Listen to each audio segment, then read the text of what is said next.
Welcome to another episode of Searching for MacGuffin with your hosts, George. Dan, Gabe, and Link. So, what you guys watched lately?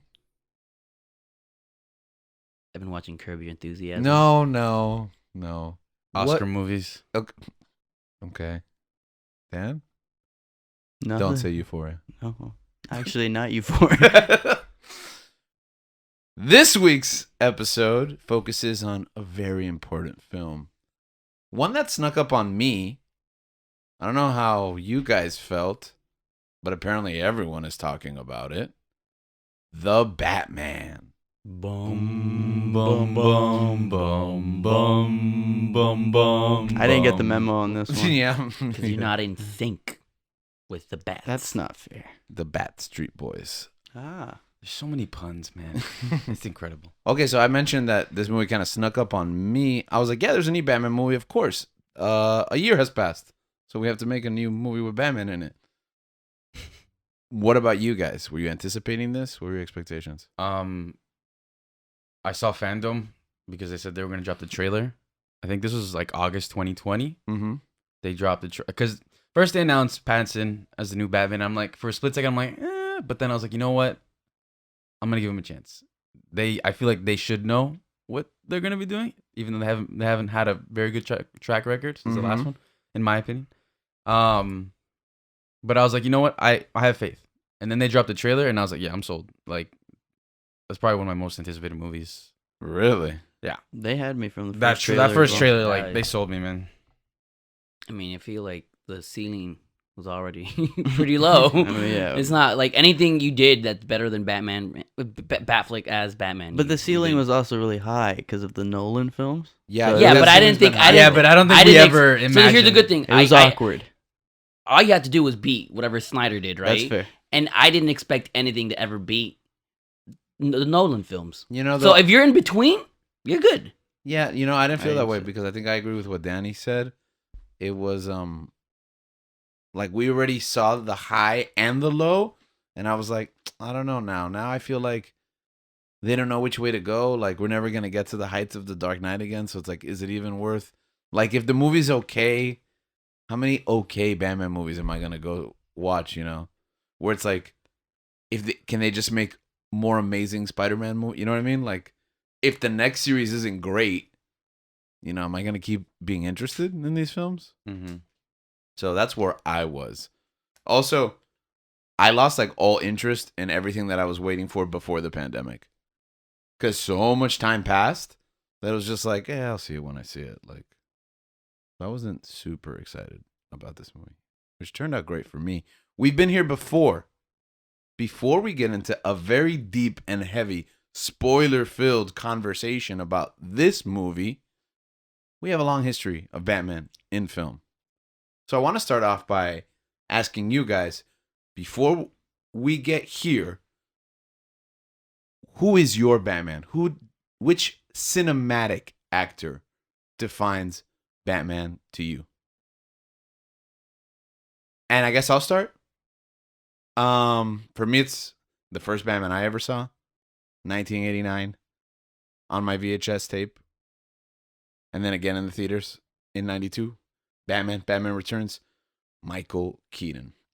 We've talked about the Keaton films a little bit in the past. Mm-hmm. I think I've mentioned that it's like one of my earliest cinematic memories.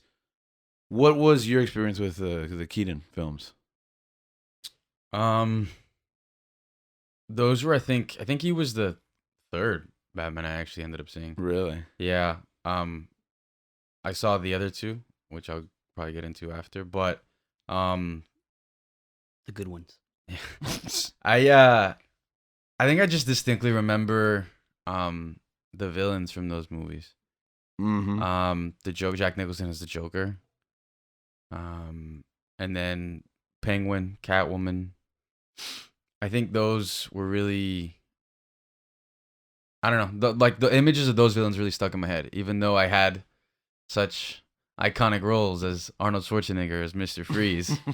But those were like I was like, when I was a kid, those movies they were fun for me, especially watching them in Spanish, and having Arnold yell in Spanish. But I really did like Michael Keaton's films.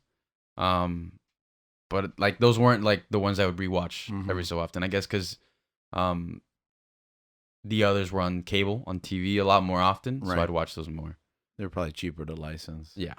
The Tim Burton movies for me were the first time that I experienced a comic book come to life. And I think that that's my first like, wow, you can do this on film. And I think that up to this day, that's their legacy that they uphold. The most comic book like movie when we talk about, the medium. I think what we like about the later films is that they're grounded, they're realistic, they're more like a movie.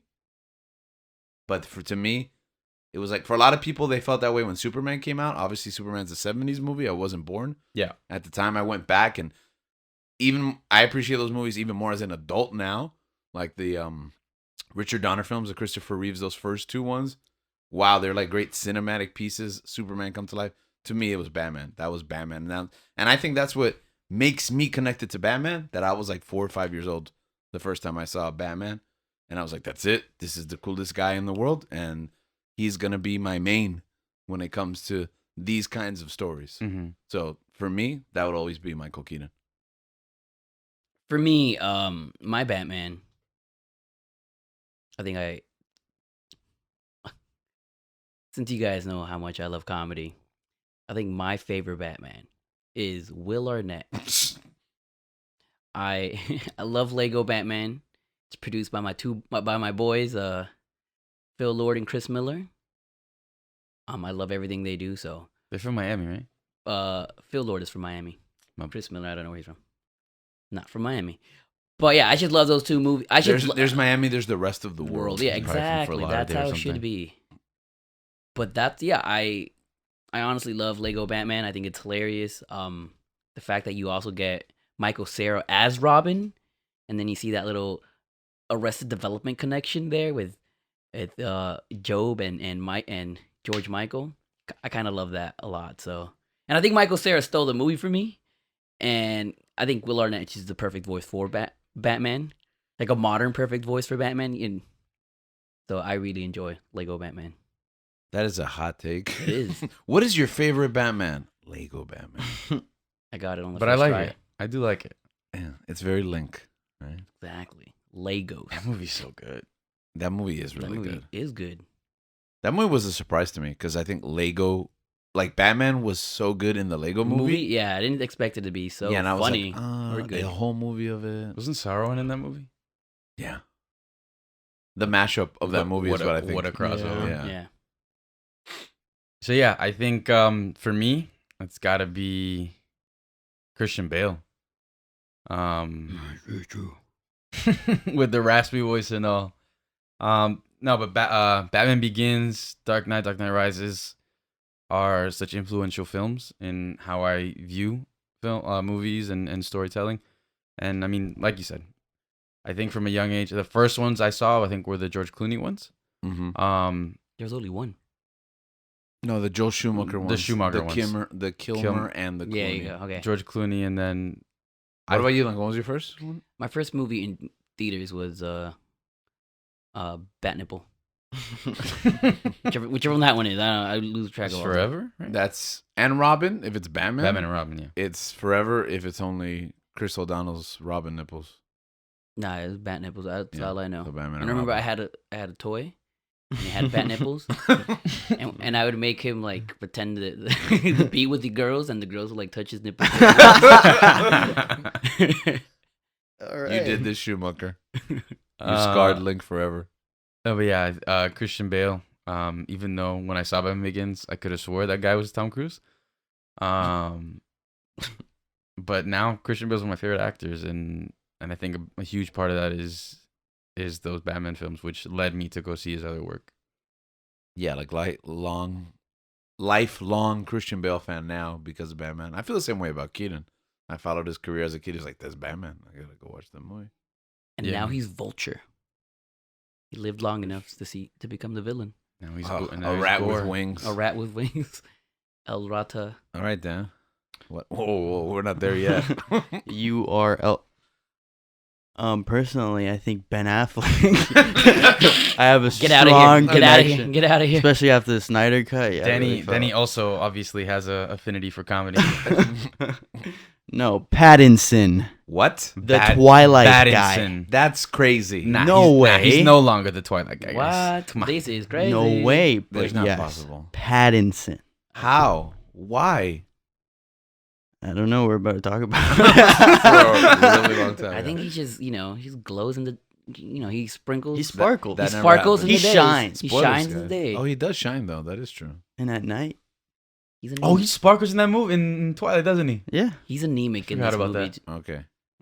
So I hate to have this conversation, especially if you guys haven't seen the movie. So if you haven't seen the movie, should they tune Wait, out really now, quick, or- really quick. Yeah, I go know ahead. we all mentioned who our favorite Batmans are, Uh-huh. but I do want to give a special shout out to, I think, the voice of Batman, because whenever you Oh, read a yeah, comic yeah, book, yeah. this is a voice yeah, that's it is in your his head, voice.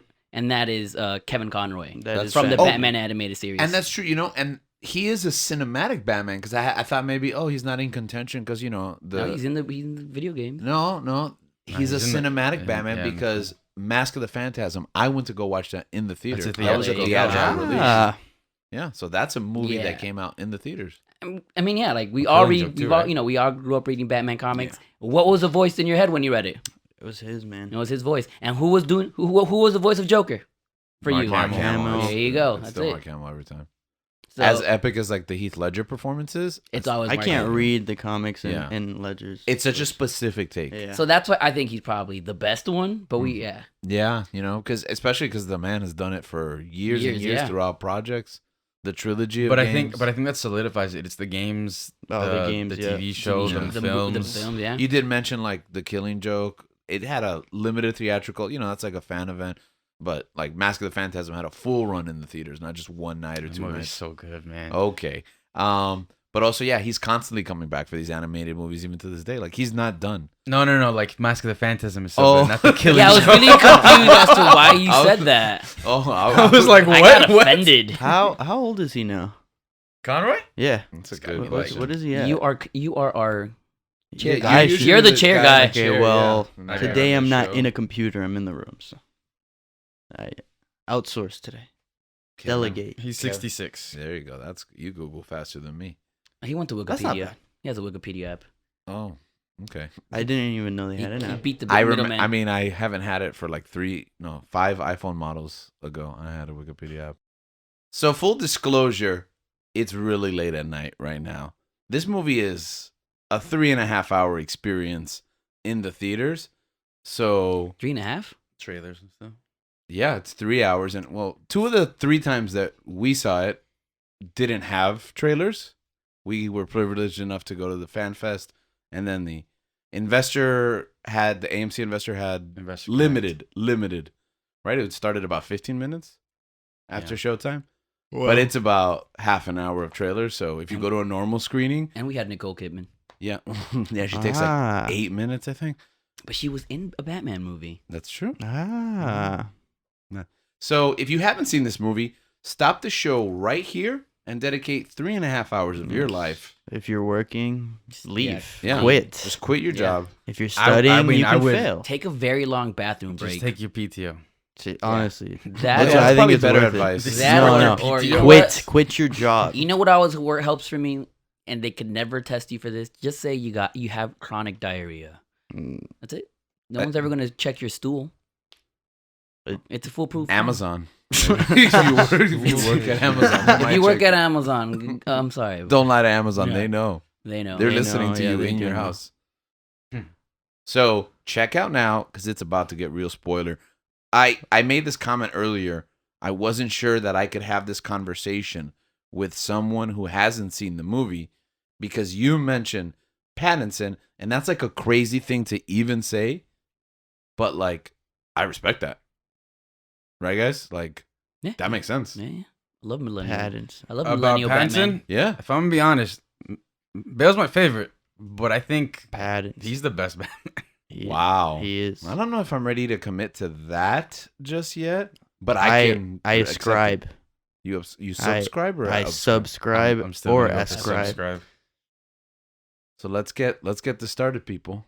So remember, if you haven't watched it, go say you have diarrhea, come back, and Take watch your it. PTO. Explosive. If you describe it as explosive, yeah. Yes. they'll ask less. From here on, They'll it's all ask spoilers. less questions.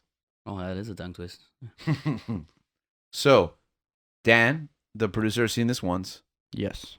Me and Link have seen it twice, Yes, sir. and Gabe has seen it 3 times. That seems to be the way that Correct. this always goes with Okay. movies. Yeah. I'll watch it once. You guys will have already seen it twice, and Gabe will be watching it with me on his third That's viewing. actually, yeah, that's true. Is That's that a passive usually how they aggressive go. complaint? Or? Yeah. Oh, I didn't see it. Really? I didn't think Oh, it was passive sorry. aggressive. No, it's not. But it is when you guys mock me for watching it on opening night. Yeah, because we had already seen it twice before opening night. I didn't- Opening day, actually, because he didn't even go on opening night. I didn't mock you. Sure. I- Oh, you're right. he doesn't contribute to our chat, so. there's Oh, no way you're for right, him because to- we're muted. You were Yeah. muted. Yeah. Yeah, oops. Breaking news: Link mutes us. Yeah, Well, Link had a busy week. I had I'll a give him busy that. week, yeah. He had a busy year. But Um, I was fending for my life. Oh, my bad. Next time, she text me separately and be like, hey, I need defense. So I'm not muted need outside the defense. chat. Now I know. Nah, he's just being nice. No, I'll be there to fight for you. Like Batman. You are the Juji to my Toto. You're You'll the be your silent Batman guardian. to my darkness. Your the, watchful protector. You're the bat to my nipples. The Batman. Where to begin? The beginning. Where did this movie win you over? Oh, the beginning, Yeah, I think we can all the, agree. the first 20 minutes, like, bro. October 31st. When he starts narrating, I'm like, Mhm. whoa, is this a comic book movie? Yeah, I was like, this is the first. This is the first time I've ever heard someone narrate a comic book movie. well, I think the first scene with the Riddler sets the tone. Ah, true. Like him like spying on this character, and then he comes in and he's just like all creepy and then basically murders him. Sets the tone. I think that was just very like, It does. this is gonna be different. Like it felt like even the music, the themes, like it was just very like, this is gonna be kind of creepy, like pretty scary, like maybe a bit scarier than we've seen before. Yeah, right on the edge of like what a PG-13 movie could be. Because Mhm. in The Dark Knight, it takes a while for you to see the Joker, right? Mm-hmm. Well, no, isn't he? I mean, to see him like, Yeah. isn't that the opening scene where they rob the bank? But no, like the like Joker, like in all his evilness. Is that the best way to describe it? Not glory. I don't Yeah, know. definitely He not like Glory. he like betrays everyone on his team and then has some guy run over by a bus. Doesn't he do the pencil trick Yeah, pretty early Yeah, on? that's like you when he talking does about, it. you talking yeah, when he starts there? yeah, when Oh, the okay. pencil trick. That's when you get to because he's actually talking. Oh, like, yeah, I mean, arms I guess low. in that case you're right, because this opens with like the Riddler is like the real deal. yeah. When he establishes himself. Yeah. Yeah. Mhm. I think what got it for me was when he's narrating and he has that line where he says, "Oh, they hide in the shadows because they think they're hiding from me, but that's where I am." Or he says something along He those says, lines. "I am the shadow." I am the shadows. When he said that, I'm like, I think I looked at Gabriel and I'm like, I'm sold, bro. My Yeah, favorite man. part early on there is where like the criminal looks over his shoulder and he just stares into the abyss of the shadows, and Batman's not there. But what I love With to that Sorry, go ahead. fear induced like in the hearts and minds, like he's living in their heads. You're you know? talking about the one with the drop, like the mask, the costume, No, when they're spray painting. or the spray Well, paint. Yeah. I mean, there's The multiple spray paint moments and then like the that. cat, and then the, I mean, yeah, Because it's they like all a have a montage. moment like Yeah, that, it's like, yeah. And But the thing is that I love that one because the one with the can, the spray painting was amazing. But I Mm-hmm. think the one with the it's like a teardrop or something. No, I don't know, think it's like a ghoul jack o' mask. lantern. Yeah, I know the that. green one. mm-hmm. I think like that face, like you don't actually see the person that's under the mask. You just see the mask just like staring at him. It's like it's up to you to interpret Ah, how like what he's feeling underneath it. Because I don't know, it's just I need to watch this movie again. tell me about it. I mean that by the third time I was taking notes. I think it's such a. I saw that, by the way. I saw you That- taking notes. Those beginning, like when he's narrating, it's such a Frank Miller moment. Yes. Like when he describes when he's calling himself Vengeance, when he calls himself the Shadow, I'm like, dang, this is Frank Miller right here. And the visuals of Gotham in those first shots that establish it, and when he's like walking through and he's like talking about he's for the past he establishes like it's been 2 years, and that over the past 2 years he's been a nocturnal animal, and it's just that like when he's walking through Gotham and all the lights are on and it's raining and it's pouring and everyone's in costumes because it's Halloween. There was just something that like immediately captivated me, that threw me into like, this is Gotham. Yeah. Gotham in a way that we've never seen before. Yep. I talked about the Burton films where it's like Gotham come to life. It's like a Gothic painting. It's like It really this is. idealized, like this city doesn't exist in the world. And that's beautiful.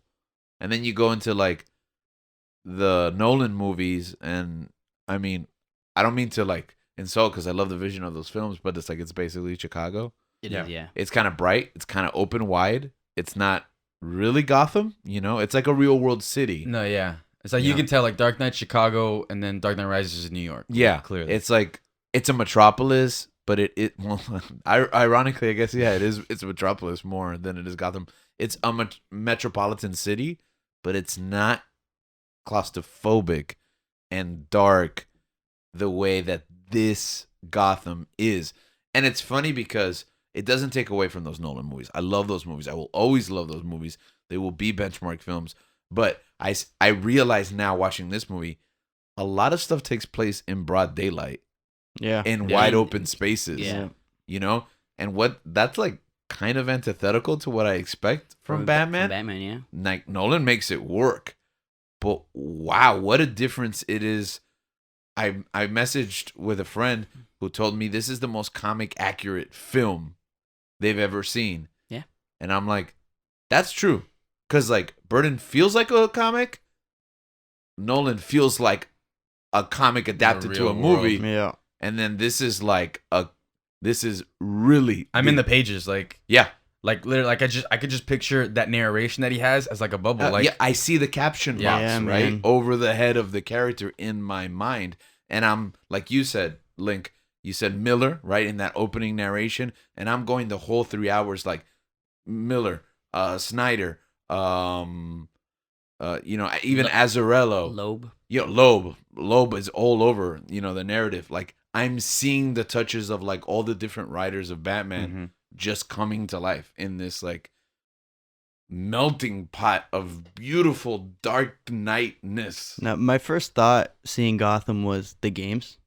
It like to me, like the last game. Oh, yeah. Arkham Asylum. I think Mhm. is the last one. It felt exactly like it. Right. Like the games have such a dark and gritty city, and it's so dense. And I saw that immediately in this movie. Mm-hmm. You know, when you mentioned something about the games, one of the things that caught my, and I haven't played the games much. I've seen people play, Yeah. but I've never, I Yeah, haven't. yeah, we know. I played like 3 hours of the first one. But one thing that caught my attention was how Pattinson actually moves like the Batman in the game. Mhm. Yes, man. Like his movements to the side and stuff like that. I'm like, man, I kind of feel like I'm playing the game too, because sometimes you get this POV of like first person, especially when he's like, and it's like, wow, kind of not first person, but like you see him. You just see him, and then like, man, it literally feels like the video game right here. Well, Yeah. it feels like it feels almost like Or second person. There you go. That's Yeah. yeah. yeah, or like third person, which person, sounds yeah. stupid because it's like everything's Yeah, stupid, yeah. or like it's a movie, but it's like almost like you're over the shoulder. You Yeah. know what I mean? Like in the Arkham games, like you are Batman, but you see Batman. You know what I mean? You're behind him, and like that's what I'm in his perspective, Nah, even though and he's there in the was- front of the but frame. yeah. And there was that shot when he's gonna take on those goons in the train station. Oh, when he calls him to the When shadow. when he beats the pulp out of that first guy, and he goes, "I'm venged." He says that line, which is epic already. And then the shot of him, like it's raining, the rain's pattering on him, and he just like slowly gets up with the goons behind him, Mm-hmm. and that shot of him like with the cow and everything just going up, I thought that Oh, was man, beautiful. Like Yeah. this was beautiful, man. it's like you see like he's about to lay down the law. Like I think about him laying down the law. I love the fact that you can hear his footsteps coming in, and it's kind of an indicator. haunting, yeah. It's haunting. It's an indicator. Yo, once you hear those footsteps that have like some metal to it, right? It Yeah, has they have some weight. weight They to have it. Yeah, real And weight like, to it. It's oh, amazing. stuff's about to go down right throughout now. the film. Throughout Yeah. the film Yeah. too, like it's warning you. Hey, I'm coming. Okay, Stuff's about to go crazy. before we even get into like the plot, because we haven't even started the movie yet at this point, Yeah, right? This is the first 5 minutes. Yeah, this is a framing montage and narration. Plot hasn't even begun yet. But throughout this movie, especially the second time around, I was watching it with my wife, and I turned to her and I'm like, it's it's not just that it's a great Batman movie. The cinematography, the score. sound design, The sound design the is score, killer, man. you know, the makeup and hair. The action. Yeah, the Choreography, wardrobe and yeah. costume. The Yeah, fight choreography. Everything it's works. art, man. Everything It's works in art. perfect unison. Like And you can tell attention to detail. Yeah. it's a labor of love, man. Like they put so much, especially starting from the director to everyone in. I think they all shared the vision Mhm. and they executed that to perfection, man. Because that everything worked. Like for me, everything worked at least. Yeah, I agree. For me, like there's not a hole. Like we can nitpick about something not being perfect because nothing really in this world is perfect, and we'll probably get to that at some point. But there's not a flaw in the structure. Like there's always like, oh, I don't know how I feel about Katie Holmes, maybe, you know, or oh, I don't know how, Man. like, you know, whatever it is to you. Oh, this weird editing choice, or maybe the Penguin could have been a little more comic accurate, or you know, Nah. Catwoman. Man, you know, all the characters drew me Oh in. well, I'm talking about like Batman Returns. Yeah. You know what I mean? I'm like, oh, those are awesome versions, but they're not the characters. You know? Yeah. So you can always nitpick and gripe, and that there's always like a flaw. No, they made the movie that they wanted to movie in the same way. Everyone's on the same page. Everyone fits as Yeah, a piece man. of this puzzle. That was a shared vision for sure. Yeah. That was beautiful. and that's just brilliant filmmaking. Art. You could have been alive at any time. But you chose to be born in 2022. Or earlier. No, I think you specifically It's told us we 2022. chose to be born right now. There's been a lot of talk. There was a lot of talk, and we're gonna be talking about the Oscars later this month. There was a lot of talk about like No Way Home being Best Picture, and I was like, no, come on, guys. Like, You I love can't- the yeah, movie, yeah. but like, it's not the best. I would fight you, like if you said this didn't deserve to at least be considered. This could be considered. As a traditional film, this is better. yeah, just as filmmaking. Yeah, this is like It's like put it Incredible. to the side. Like if Mad Max Fury Road could be nominated for Best Picture, Still in this. soaking this like for sure. if Inception, you If- know, If Green Book could win Best Picture, soaking this. if Shape of Water can win Win. Best Picture, Soaking this. yeah. And I think if it's not nominated for Best Picture, like categories across the board, Oh yeah. sound design, man. Cinematography, sound Cinematography. design, adapted score, screenplay. Score. Yep. Yeah, score for sure. Congrats, with Michael Giancio. Giancio? Yeah. It's Michael Gagabool. No, that's not it. So, what's next? Yeah, we've seen this several times. The bat signal, man. After he lays down the law, It plays such an important role. after Ah, he lays it's down the law, amazing. he sees he's helping someone that's getting attacked, Yeah. and this person, after Batman clearly like wards off the people that are his aggressors, he's still afraid of this guy. He's still afraid of Batman. He looks up and he's like, "Please don't hurt me," and Batman just like He just helped he you. just looks at him and he's kind of just like, "I just help." Like he didn't say it, but like It's reminiscent of when Yeah. Ben Affleck was Daredevil, and he goes, "I'm not the bad guy, kid." Right? The blonde lawyer from Hell's Kitchen. And you can tell like he's just like he feels some type of way about the fear that he's trying to instill this fear into the criminals, but it sucks because it's translating to the people he's trying to protect. civilians, You know what? man. All jokes aside, though, it is reminiscent of that moment, and that's the difference between this movie, where instead of him verbalizing it like Daredevil does in the Affleck movie, it's just a look. It's just the atmosphere of the scene tells you that I'm not the bad guy, but this kid is afraid. It tells you that it shows you instead of telling you. And that's how it 'Cause starts. he doesn't even help him up, right? Yeah. He leaves them down. Because he doesn't want to get near Yeah, him he to doesn't scare wanna him get- more. Yeah. Mm. And he's consumed also by this image like of like on of the fear. Yeah, Yeah. Yeah. I'm fear now. Of being vengeance. Yeah, he there's no crack in the armor, so Yeah. to speak. Let's talk about the armor. Oof. How this suit. You were saying how he kind of moves like the Arkham games, Mhm. Batman, and I think that has to do with the suit. Like it's Yeah. armor, it's literal armor, and I think that plays into. Pattinson's not the biggest guy. He's not Ben Affleck. He's not like shredded. He's not. But even, I he's not think- even Christian Bale. But I think No, that not at all. suit, I think that suit adds to his frame, but also the way his physicality is, the way that he moves, It's- his performance in the movement. Because I mean, we've seen it in stuff like the Mandalorian.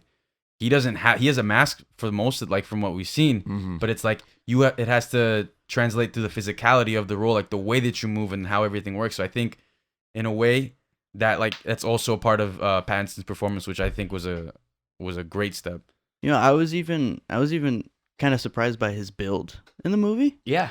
I was expecting him to get a lot bigger for the Mhm. role, but I Yeah. liked it. Yeah. It was very natural. It was very like MMA fighter, Yeah. kind of like he had the bulk, he had a little bit of the weight. It seemed natural. It's I like, can believe this guy I- can yeah, move I really can believe it. fast. Yeah, it was like utility build. Yeah, versus that was a like, functional bulk. build. Yeah. But even then, when he's Bruce Wayne, he doesn't look. He's big, right? But he doesn't. He looks a bit skinny.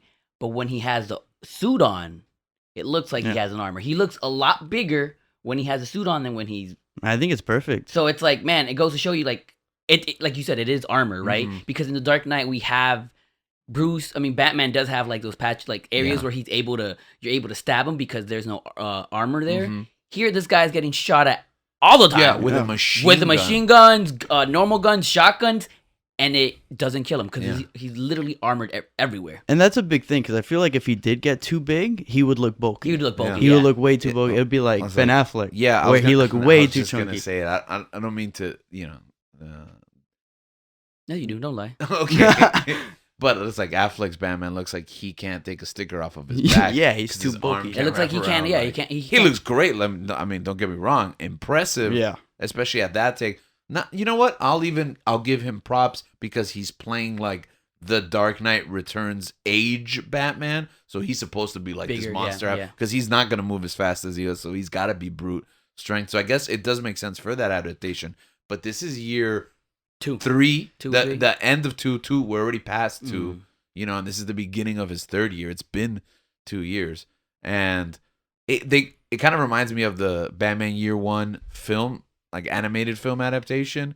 That's kind of like almost Japanese animation style, where he's like a thin frame and he has the same Yeah. narration. I think it's super reminiscent of what Batman looks like in that animated Year 1 adaptation, which this is clearly like around that same time. Year 1, Long Halloween, Dark Victory.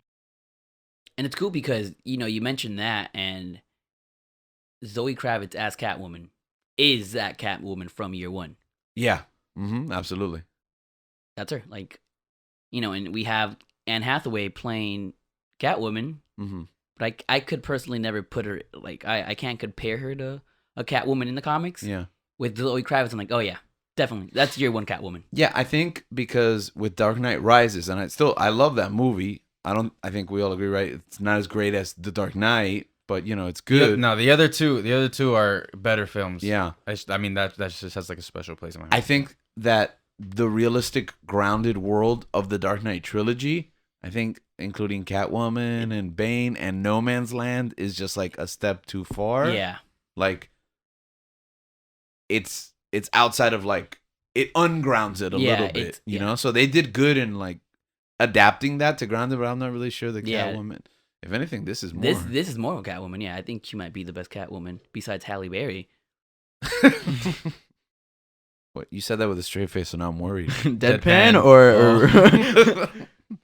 or Yeah, she's right up there. Well, I mean, again, I'm a Tim Burton guy, so I was Michelle waiting for Pfeiffer is iconic as Catwoman and defining. And I think that the animated series version of it is very reminiscent of that. So that'll always be a take on Catwoman. Mm. But I think this is much closer to the comic books. She doesn't have 9 lives. It's also more modern, and I think it's modern. I like it. Yeah, and it's not supernatural Yeah. because ultimately, like, there's something supernatural about About those- Catwoman yeah. in Returns, and this is a lot more realistic. Plus, the short hair. Yeah. I don't know how often she has short hair in the comics, but I know for me, In Year 1, she does. in Year 1 she has short hair. Yeah. Okay, and I know she has it again in Hush, like around Yeah. that era when Jim Lee's drawing her. She goes back to a short haircut, Mm. and Her hair's that short in suit. the games, right? yeah, I Yeah, believe so. It yeah. is. Yeah, Usually, I think. it Yeah, in is. Fortnite, her hair is short. Yeah. Oh, is that not the game we're referencing? Because that's my Batman game. Is that not what we've been talking about this whole time? His armor in the... Oh, yeah. Nah, Mortal Kombat. He plays just like Fortnite. And is he in Mortal Kombat? No. Joker is, Injustice. Injustice. Injustice Well, is there was basically just Mortal Kombat. the Mortal Kombat versus DC game, I did have that game. That game which was- had Batman on the cover. So It crashed whenever I picked Wonder Woman. Yeah. Okay. that's So weird. it was scratched. The disc was scratched. The suit. Should we just go with the narrative? Go ahead. I mean, are we gonna? Yeah, we're not gonna do go a through the play-by-play whole for Yeah, movie. whatever. Yeah, how do we Who are we? dissect Kevin it? Smith. I mean, the next big thing we get to We introduce- love Kevin Smith on this show, just for the record. we get introduced to Gordon, if I'm not mistaken. I love him. What do you as guys think? Gordon. Yeah, was it Jeffrey I loved Wright? it. him. I Right? loved it. I Amazing. think I didn't think you could get better. than Gary Oldman. No, Yeah, I didn't think you can get better than Gary Oldman, and you somehow did. I love Jeffrey Yeah. Wright. I Okay. love Jeffrey Wright in this role. Okay, we're gonna keep saying this.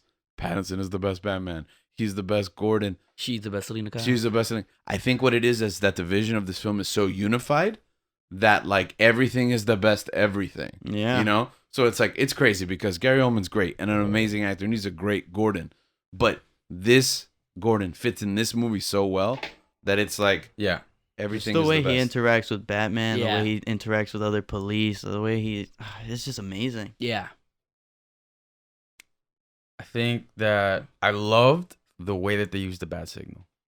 I loved how it's a mode of communication for the like goes both ways. It's not just Gordon calling out to Batman. like Yeah. like it Batman- always is. Yeah, like Bat- that Batman- moment towards the end where it's like I thought it was you, I thought it was you. Batman can use it as well to contact Gordon. I thought that was great. which at some point makes me wonder someone's gonna abuse this.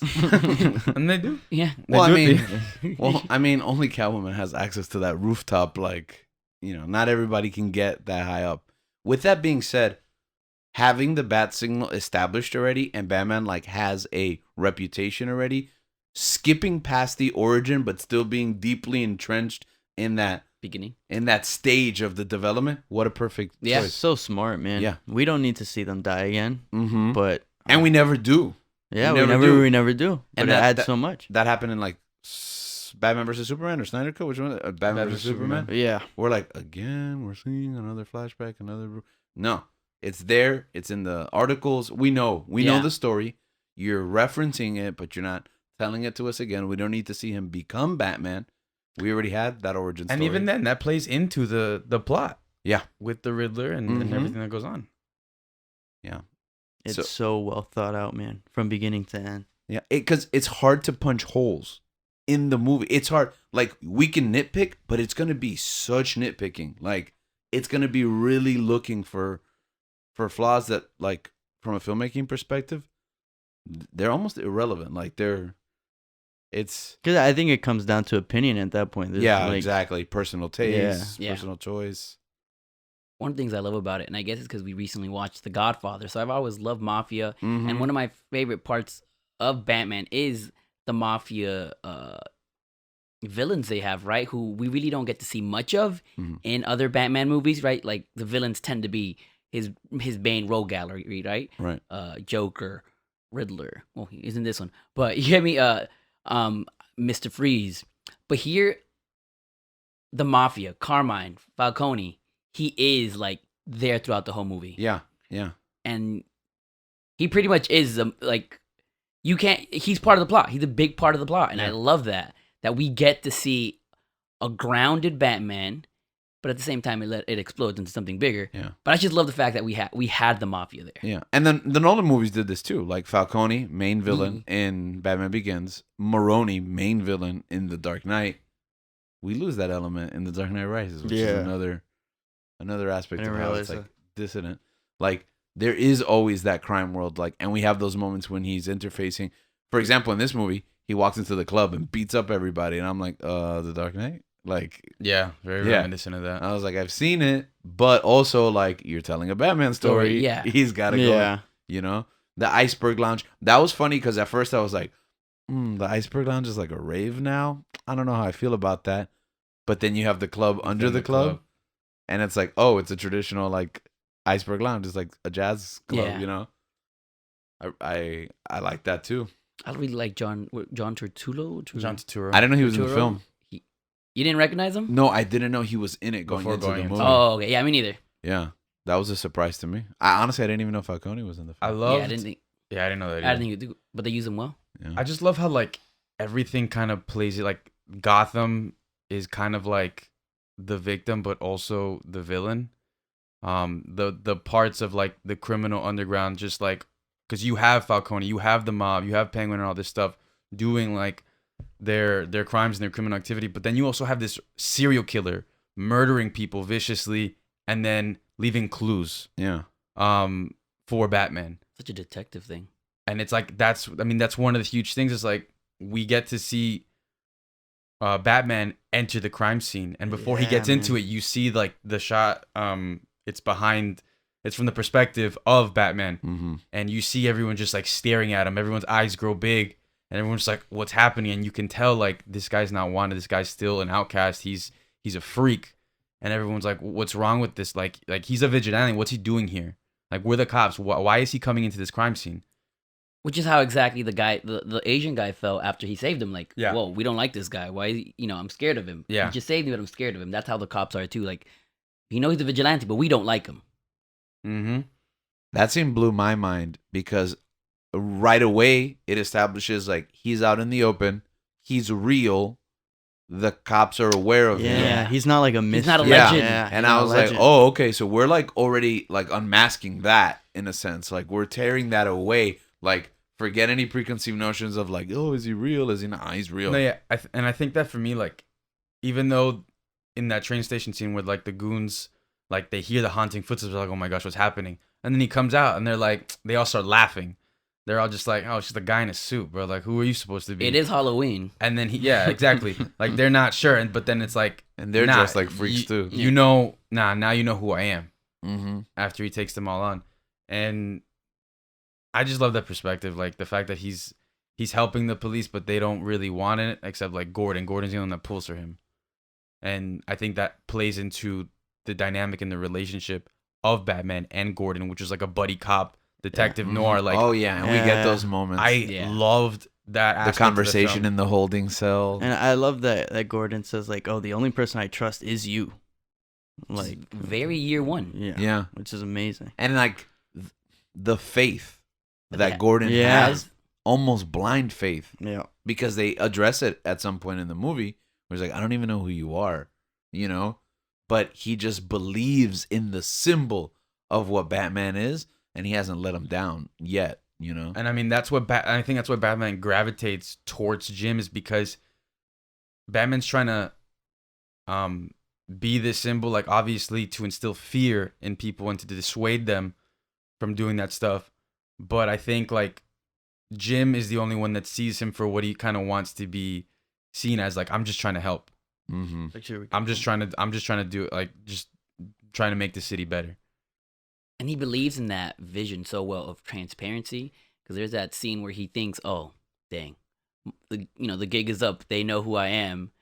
So he tells Gordon, hey, you're a good cop. You know what to do.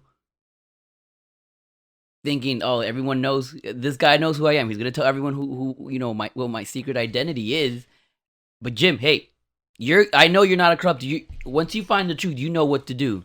That's how much faith he has in him. Yeah, it's almost like carry the torch. And I also Yeah. think that's deeper though than just that, because I think it adds that, but it also kind of speaks to who this Bruce Wayne is. Yeah. Yeah. He's one that doesn't say a lot of words. He's a man of few words. Mm-hmm. And it's also like he just can't either bring himself to say it, or like he just doesn't know how to. So that, I feel like for me, him saying that part where he says you're a good cop is like, this is probably gonna be over soon. Yeah, this is like goodbye and thanks. This is right? good. Yeah, thank you for everything. And it's like those two, like those words were just, they had a deeper meaning behind it for me. I almost feel like it was the callback response to I never thanked you. And you'll never have to. It was a verse. It was like, here's thank you, but I can't say it. It's just like, even talking about it, I'm just like, Yeah, man, man. this movie's so good. It was so good. Round 4. But also calls back, no, for sure. But also, I feel like also like pays tribute, I think, to the older movie, to the ones that come before it.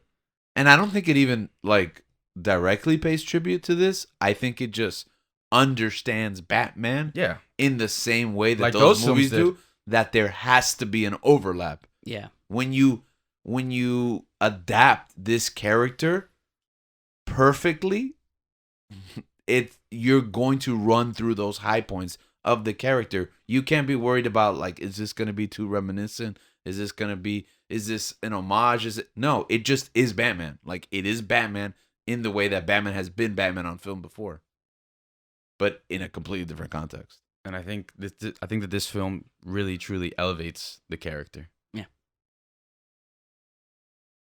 I just love the fact that you get to see him do his detective work. Yeah, man. That's always one of my favorite things about it. That's my favorite thing about Batman in his comic. Like, he obviously, we know, besides Gabriel, he is the world's greatest detective. If you don't know, Gabriel is the world's greatest detective. I'll tell you. We won't elaborate on that. We won't elaborate, but my boy Gabriel. I'm gonna be honest with you. I understood. We all know that he's the world's greatest detective, except Gabriel. Except Gabriel. He doesn't doesn't know. know, I was yeah. like, why? He doesn't read enough comics? No, I just don't. I don't acknowledge that. Oh. It's me. No. Oh, so you're Christopher Nolan? Gabriel is a detective. No, Batman and Sherlock have nothing on him. But I love the fact that in Batman, like, he's a detective, right? And you in the comic books, you're able to, with all these story arcs, especially like graphic novels, like stories like The Long Halloween, you're able to stretch out the whole detective work, right? Mm-hmm. And in this movie, you see that, which is something Yeah, you don't because you need like 3 hours to we do need, it. yeah, exactly. Which is something that you don't see in Nolan films, but you Yeah. kind of expect it because it the fact that he does detective work makes it more grounded, makes it more real, which is something that you don't see. I'm like, Yeah. wait, why? And that's funny because I don't know if it was studios afraid of telling that story or that audiences Right? wouldn't gravitate to that, because that was, your brother always brings that up. Like, I love those movies, but why isn't he ever a detective? Yeah, Yeah. he never Like, feels like a detective. There's just that one moment in The Dark Knight that I always use as like defense for that argument, is when he's like, looking for the bullet fragments and the bricks, and he's using the computer and everything. Mhm. But that's it. It's like That's a montage it, yeah. where, like, by the way, Batman is a detective, moving on, Mm. But here is a narrative where it's basically seven, Yeah, base. Yeah, and it honestly, it kind of felt like I was watching Sherlock. Yeah. Well, for me, it was like David Fincher's Batman, which Yeah. is, a disservice to Matt Reeves, but I don't know why that tone It's felt like to me. it felt like watching Zodiac. Yeah, exactly. I loved it because like the riddles were so clever, they were so smart, they were so thought out that it really carries the film all the way through. They were actually kind of funny. Like, they shouldn't be funny, but like the- the, yeah, the yeah. thumb drive, They were the really thumb well drive thing done, was man. hilarious. Did you guys to me. feel like idiots after Batman would reveal what the riddle was? I'm like, oh, Kinda, it yeah, I was so did. simple. There What was a did I- couple. what There did was I a couple. Well, I was sitting next to George, and he was guessing. And I'm like, oh yeah, that makes sense. Yeah, I've read a lot of Batman comics. Not that they're the same riddles, but I kind of think I know how the Riddler thinks sometimes. The Riddler. I got the he lies still one pretty quickly, and then because the thing is that you have to get them pretty quickly because Batman will Yeah, solve he'll them. solve them. So it's like you instantly. have to get them immediately before Batman tells you the That's solution. like throughout all of it. Yeah. Like, he gets there so much faster than everybody else. Yeah. Yeah. And he doesn't like that part in the apartment when Yeah. they're investigating the mayor's death, Mhm. and there's like the blood stain away from the couch, The photographer sees it. and then like he walks over and he's just like I can just like hear him. He's just like, interesting. He doesn't say it. He just looks at Mhm. it, and then just kind of waits for the photographer to kind of like go over there, and she's like, oh, we missed this. Yeah, he puts in the like Batman vision, like in the Arkham game. Yeah, I was about to He takes say. the mouse. Yeah, and yeah. I was hovers about over to it. say, like, is it him being a good detective, or is it the fact that he has technology like that lens in his eye that contact lens that can help him maybe see a little bit? Yeah, but I See mean, clues more? so do like police officers. Like, they have forensic equipment. They have like infrared okay. goggles, ultraviolet. You still have to know where to look. You Mm. know, the game guides me, so I know where to look when I'm Batman. But my wife got the justice one. Like, what can be poetic? Yeah, the Justice one. Oh, I well, got, yeah, that one. got. And then That's the only one I got, and I felt the URL one, I think, is almost too hard to was so good. to solve ever. The Like, way that riddle like splits off into different paths right. The is penguin so was clever, giving me man. a Spanish lesson. yeah. Yeah, that's pretty good. Are we good? The Penguin? Colin Farrell, yeah, Colin Farrell. Me He and stole Link, the movie Me from and me. Link just went to talk and locked eyes, Yeah. and we're like, "Are we gonna talk about what we're gonna talk He about?" stole the movie from me. First of all, I didn't know that was Colin. Like, I knew that was Colin Farrell, Mhm. but you But can't. you can't tell, it's man. Colin You There's no forget, way. Yeah. man. You forget it's Yeah. him. I went with someone who like had no idea about the cast, and I was going the second time. I had already seen it, so I told them, "Colin Farrell is the Penguin. I'm not gonna tell you who's the Riddler. Go with that, because I feel like if you know it's Colin Farrell, you're like, what the? How is this Colin Yeah, Farrell?" how is this Right? even possible? Yeah, and then the Paul Dano one is like, it's not a spoiler like, oh, because he's a big deal or who he is, but it's like, I don't want you to even think of who the actor is. Yeah. I want you to just live the performance. Yeah. Yeah. So, But both villains. But even then, like the prosthetics for Penguin for Mhm. Oz So were good. incredible. I don't understand how they They did were that, man. wild. yeah. But I think even more than the prosthetics was his acting. Yeah. The accent, the mannerisms, the way that he carried himself. I was like, whoa, like who is this? Like Tony Soprano and Batman? Like There's some scenes that are just hang on a facial expression. Yeah. And he says so much without saying anything. That last shot of him, not to fast forward, but when he's looking off and the narration's talking about like, you know, that power vacuum, it's almost like ambition and also despair. Because he's like almost disgusted that's what happened, but he sees the opportunity in it. All in one look. He doesn't say anything. It's just one staring off into the distance. It's like disgusted excitement. Yeah. He is so good, man. Like He's really good. His waddle is really good too. this is like this is the second time he plays a superhero villain, and That's true. he is the best part of Daredevil. Guys, there's a lot of I forgot Daredevil about parallels He here. is the best part Because of Daredevil. Batman is Daredevil. He's like he's so many characters. He's defined Okay. so many characters in this one film. Yeah, and I've been kind of like reticent to start this conversation, but in 1989, when I saw Batman, that was the year that I decided Batman is the greatest hero ever. He's BA. And that's kind of faded over time because we have so many interpretations and other people come into like our mind. This guy's awesome. This guy's awesome. He's the Mandalorian. He's Mad Max. He's Daredevil. All in one movie. He's automatically cooler than all of them combined again. Yeah. And this is Batman. Yeah. This is who Batman That was is. that And was I well think put. there. Yeah. I mean, we were having like the conversation we're having in the car ride right after we saw it the first time. Link said it, and I think he captured it in a great way. He's just like, Thank you. man, Batman is cool again. Mm-hmm. Like Yeah. he's like, but also that the way he said it was just like relief and like, Yeah. I haven't been here in such a long time. Mm-hmm. Because I mean, for us, I think like the Dark Knight trilogy is something that we hold very like sacred and very high. That's been 10 years. And then it's been like with the newer iterations, it hasn't really been something that we're that like really happy about Yeah. or the way that Mhm. it's portrayed. But like the relief and the satisfaction and kind of like this payoff that Link had in his voice was like, it was all of us. Yeah. Because he said it, and I'm like, that's so true. Yeah. Like Batman is finally cool again. Batman's always been cool, but it's like, Yeah, Batman will never stop being cool. We had the coolest. we had a conversation we had a conversation yeah. today Mhm. With with a pretty young kid. He's like A what, 12-year-old. 12? And we asked him, like, he's just like a huge Marvel fan. He loves the Marvel movies. And we asked him, like, what do you think about DC? Because we were asking him, are you going to watch Batman? He's like, nah, I'm not really into that. I'm like, why? He's like, I don't really like DC. And we're like, And we almost threw this 12-year-old kid out of my house. Like, I was And we're like, like- I don't like you. and we're like, Father, leave. and we're like, what? But then he brings up the point He that, was very eloquent. Yeah, No, he yeah, was- for he a was a 12-year-old smart- kid, I was like, really impressed with what? my He was boy a smart London. kid, man. And he's just like, those movies aren't good to me. And we're asking, like, oh, like, I don't blame him. What are you mentioning? And it's the Batman vs Superman, the Justice League. And That's what he's he grew like, up with, yeah. yeah, like that's what he's grown. And it's crazy to me to It's a think shame. about it. That's his Tho- Batman. those Yeah. are those are the things that he's grown up with. Yeah. And It's a shame. and exactly, but like hearing Link say, Batman's cool again, like a new, like this is a Batman for a new generation that they can relate to, that they can be like, this guy's amazing. Yeah, and if I mean, there's a lot of people that are younger that love Batflick. They love Ben Affleck's Batman. And I mean, if you love him, Yeah. good for you. Like, Yeah. I'm happy for you. Nah. But that's the thing. There's so many. I feel like there's so much There more is.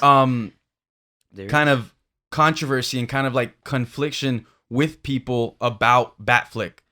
Like, I feel like a lot of people love Batman, but when it comes to like when they think Batflick, it's either, oh, I love him, he's the best iteration of Batman, or people are just, I hate him. Yeah. Like, I do He's not like him. controversial. Exactly. to say the I least. can't blame those kids because my Batman for a long time was Bat Nipples. Yeah. You get me? I'm like, Yeah. oh, that's all I have. Yeah. It's either him or Val Kilmer. I'm gonna choose Bat Nipples until And it's like Christian Bale. Christian Bale comes in, and this is their until moment. Mhm. Until Pattinson comes in. Here's the thing, too, though, that he is a Batman for all seasons. Meaning, it doesn't matter if That's it's not Superman. no, it doesn't matter who your Batman is. you've got to like this Batman. I'm sorry. I hate to draw a line in the sand, but if you come up to me and you tell me that you don't like this Batman movie, maybe it's not your favorite in the world because nothing is for everyone, right? But if you can't see the good in this movie, I'm sorry, you don't like Batman. I agree, actually. You know who didn't like this movie? Who? He even tweeted it. Ben Shapiro. Nah, man. Oh, I blocked yeah. him. Yeah. I saw that tweet and I blocked it. I was like, okay. I'm like, oof. I don't know what that says about anything, but I just thought that was funny. If it goes to show you the type of person that doesn't like okay. Batman. All right. So, anyways, I have a friend who is very, and we've talked about it. He's my Batman bro. Yeah. Sock, you know who you are. But Hello, we talk Socrates. we talk about Star Wars. We talk about Batman. He informs a lot. He's a more knowledgeable guy than me. He does not like the Dark Knight movies. And Gasp, Socrates. and one of the big moments that I'll always remember is the shot that he hates is Batman standing in the rubble, sad. He's like, that is the stupidest Batman moment I have ever seen in my entire life. And I didn't get it at the time. Like, I kind of did. But in this movie, he's moving the rocks off of the people and pulling them out of the rubble. And it clicked. I was like, you're right. He shouldn't be standing around. He should be doing the work. And this Batman does the work. Which is a complete 180 of the Batman we get at the beginning. Remember, when he beats That's up the the goon journey, and, right. he's helping out, like he helped out that guy, like the guy is scared of him. Yeah, but at and the he end, doesn't pick him up. he doesn't He pick him doesn't. up. At He's the end, empathetic towards he him. is He doesn't. actually like, I guess, character growth. He learned feelings about feelings. and I mean, I think and he's able to carry that person. It's like, hey, and now not only people aren't scared of him anymore. Now they see him as a symbol of hope. Yeah. Yeah. And we talk about inversion of theme and like how the Dark Knight teaches us that sometimes people deserve to have their faith rewarded and be lied to. And then the Dark Knight Rises, its theme is when you lie, the truth will be uncovered and things will be worse. So it's almost like the lesson I taught you in the second movie. The lesson I teach you in the third one is that the reverse is true. Also, this does this in one movie. It does the same It's thing. incredible. Yeah. It sells you on a Batman and then convinces you that Batman is wrong. That Batman is not what Batman is. This is what Batman is. in a completely different way to me that just like that I don't know why I just didn't expect it because I feel like it hasn't been something that's been prevalent in these Batman films where Batman becomes more than a violent symbol. Right. When Batman becomes more than just this symbol of fear that people look and get afraid of and feel like this guy's a freak, this guy's gonna hurt me, I have to run away. Because I feel like it's been captured that it's like this person, this thing, this entity is so, it's just negative. It's just bad. And if you're like an innocent civilian, a standard person, it's like, I'm just gonna get out of his way. Like it's not something that it's like this guy's trying to help. I feel like in the Nolan verse, he has his supporters, but I feel like it clearly outlined that everyone is kind of like pretty much scared of this guy. Yeah. But by the end of the film, and there's so many instances where you can see like he's going through this Hero's journey. yeah, the hero's journey. Yeah. And he's going like he has to make the decisions like I have to, like he says it at the end, which I think was beautiful. We were talking about earlier. That whole ending, that whole monologue he has at the end where he's writing in the journal, that it's beautiful. Like the way he says, I've had an effect, because at the beginning he tells Alfred, he's like, if I want to have an effect, I have to keep going on. I have to keep doing something. And Alfred's like, the way that, like, I didn't even realize it until now. Alfred kind of says it in a way where he's just like, you're getting very popular, huh? And he's just like, what you're doing, I mean, he doesn't tell that like outright, but it's basically like what you're doing is also going to cause problems, which I think He's hinting at exactly, Yeah. which I think Alfred Foreshadow. in the Dark Knight trilogy does that as well. it. He's like, what did He's you a think was moral going to conscious. happen? You stood up to these criminals. What did you think that was going to happen? They're going to turn to somebody they don't understand. And that double-mindedness of Alfred, that, like you said, it is reflected in both series, in both the Dark Knight series and in this film, is like, I am aiding and abetting, but what is the ends to this mean? Yeah. Because this campaign for justice is right, but also it's a self-destructive process. It's like, not. Yeah, it's not good for him. The it's way not sustainable. It's almost like Robert Pattinson. Like I'm sorry, Bruce Wayne. His Bruce Wayne wants just to be Batman. Mhm. Like he wants Which to forget is it. so refreshing. He wants to forget about the responsibilities of being Bruce Wayne, which is why Alfred's like, we have to keep up appearances. We have to meet with the accountants to keep the estate going. And Bruce is just like, I don't want to do any of that. I have to be Batman to save this city. And then Alfred just realizes, like, I understand what you're doing. Like what's in your heart. You have like the right, what's it called? You have the right intentions. Yeah. But it's not healthy. Yeah. And I think there isn't a balance there. And I don't know that Bruce will ever find balance. He never will. He doesn't. Right. But he's on the right track in the sense that he's living the life. He's finally, by the end of this movie, I feel like he's going to be Bruce Wayne, still with the singular purpose of justice. He's going to do the Wayne Foundation. He's going to keep up appearances, so to speak, because he understands that it's a bigger part of the campaign of being Batman. Yeah, you cannot rebuild Gotham on violence alone. You have to be restorative. You have to restore hope. And it was like in The Dark Knight was the same thing. Like Harvey Dent was that symbol, a misplaced symbol. And hopefully this mayor will be better. But trying to work within the system while you work outside of the system. You can be the lone maverick, but at the end of the day, most of the city exists during the day, not at night. And Batman's reach is limited.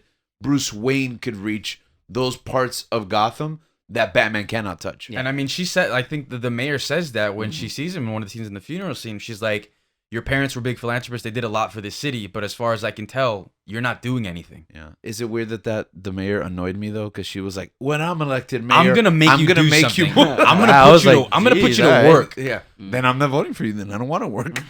I think following a bit more on the narrative side, the Riddler, and what you guys think of Paul Dano? Wait, really quick, I do want to say something. Yeah. About Batman and his idea of him being Batman, how he was so callous at the beginning. Yeah. It really reminded me of All-Star Batman. Yeah. Where all he is like, I don't care. I am the GD Batman. I'm gonna do whatever the heck I want. Yeah. But then you see like someone touches his heart. Yeah. And he's a little bit softer, and he's like you said, it's like, all right, I can't just be Batman. I have to also be Bruce Wayne to help out the city. Which, like, again, goes back to year one, because like the All-Star Batman is supposed to be the continuation of the year one Batman is it? An extreme degree. Yeah. Miller considers like year one All-Star, Dark Knight Returns, Strikes Again, and whatever the newest one that I may or may not have finished. Yeah, we haven't read the race, the Superman race thing, whatever. That's all like his own Miller verse. Yeah. So even though it's technically the legitimate origin to the regular Batman, it's also in its own pocket. Like Miller version. Yeah. I did think if we were ever going to get a Batman movie where he says, I am the god named Batman, it was going to be this movie. No, because see, that's the kind of meme stuff that's not gonna show up in a movie. No. But I thought because of like how his because the interpretation of it, yeah. See, but that's almost like a disservice to me. Oh no, I didn't want him to do it, but I thought if they were gonna do it, no. But even like All-Star Batman is a joke. joke. No, nobody respects that interpretation of the character. I don't know, man. I kind of like the yellow. You like the fact that he feeds rats to Robin? No, the yellow scene. When he's with Green Lantern. Oh, when he meets with Green Lantern and he just paints the entire room yellow, including himself. And he drinks lemonade. Seems like a very interesting. I have no idea. So for those of you who've never read All-Star Batman, don't. Anyways, continue. Riddler. Oh man, I kind of wanted to address the cable scene, man. Oh, well, I think we'll get that there. Towards the end. All right. Yeah, The cable scene? Put a pin in that. Yeah, we'll explain what that means to Link. But let's go with Riddler. We're an hour into the conversation on like the main villain. Not as good as Jim Carrey. That's a hot That is a hot take. This Riddler's different in all the right ways. Okay, you mentioned something about like Batman's villains, like the Joker, Black Mask, the Clock King, the Riddler. I'd like to see Black Mask in this universe. We can go over a list of Penguin. Isn't We he can in this universe? name almost any villains. They're all just guys in suits. So Yep. like you guys talked about like the mob, even the scary villains. Scarecrow usually isn't, but even Nolan put Scarecrow in a suit. Ra's al Ghul. Like, you can just put these guys in suits. All his villains are just mobsters with a gimmick. The Riddler's a guy in a suit, and Matt Reeves went the opposite direction. The jumpsuit, serial killer, armed militia. I think, yeah. It's probably the least authentic thing in the movie. But it's more real. Yeah. Like, the serial killer aspect. Because really, you can't take Jim Carrey's suit seriously, right? Well, but Jim Carrey has the spandex, which is like from the 60s series. But he also wears the suit. Yeah, with the question marks all over. Okay, yeah, but I always like the animated series one where it's just like a purple tie. Purple tie, yeah. Maybe you put a question mark on that. On the tie, yeah. Yeah, or you put it on the staff, but like it's just a green suit. I think even that would not have fit into this movie. No, for sure.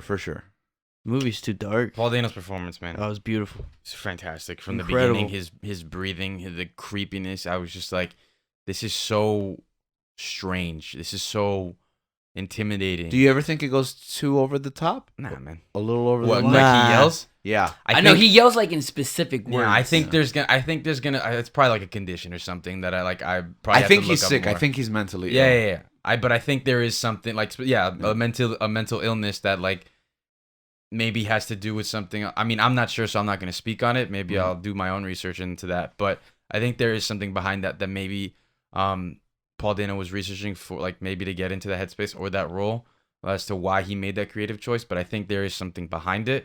And do you think it was too much?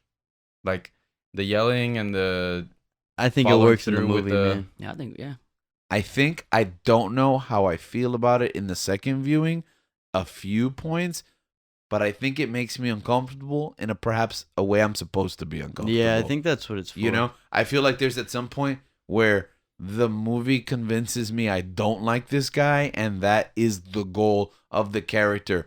Paul Dano is amazing as the Riddler, but by the end of the movie, I don't like the Riddler, and I don't think I'm supposed to. So it's like, he makes me uncomfortable, probably on purpose. So if I had to say that, it makes me uncomfortable. I'm uncomfortable with the Riddler at certain points. I think that was the goal. I don't know. It's like scary. Yeah, this guy would be really. It's hard because you're watching a piece of fiction and you're enjoying it to an immense degree. To like try to imagine that in real life. This guy would be scary. Yeah, I think he's like what a school shooter would be if he grew up. Yeah. And that's scary. With the chat rooms, with all that it's stuff. actually scary. Him going, the use of It's scary how real it is. That's the thing. Yeah, the it's use scary of social media in this film and how he uses it, and how he as has a tool followers and like, as a tool to spread fear. Isn't it so real though? Like, yeah, it is. Yeah. Gabe made a comment to me when we saw the 500 followers, and Gabe's like, I have more than 500 followers. Yeah, but he has 500 followers that are going to be an armed militia. And like, take down a whole. I would do that for you. Gabe. Yeah, but I said that Danny, before I knew that, and you. then once they all are like, I saw like the rifle talk on the side, and I'm like, huh. Oh no, and then it's a fringe group. It comes out and plays off later. I'm like, Yeah, maybe my 600 followers wouldn't be doing this. Yeah, I would do a Nerf gun. But version of what that. I'm trying to get at is not that like you overstepped your boundaries, but the fact that like they kept it down to a number. I can see 500 crazy people. That's the I can part, see man. 500 Yeah, crazy I can see people 500 in this Yeah.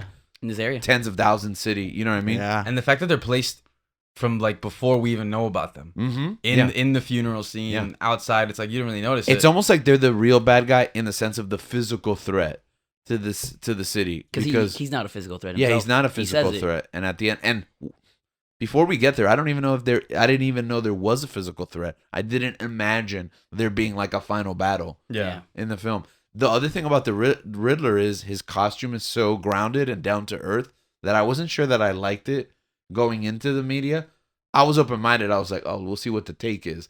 But it's just like, Anyone could do it. yeah, you could just make that costume for yourself.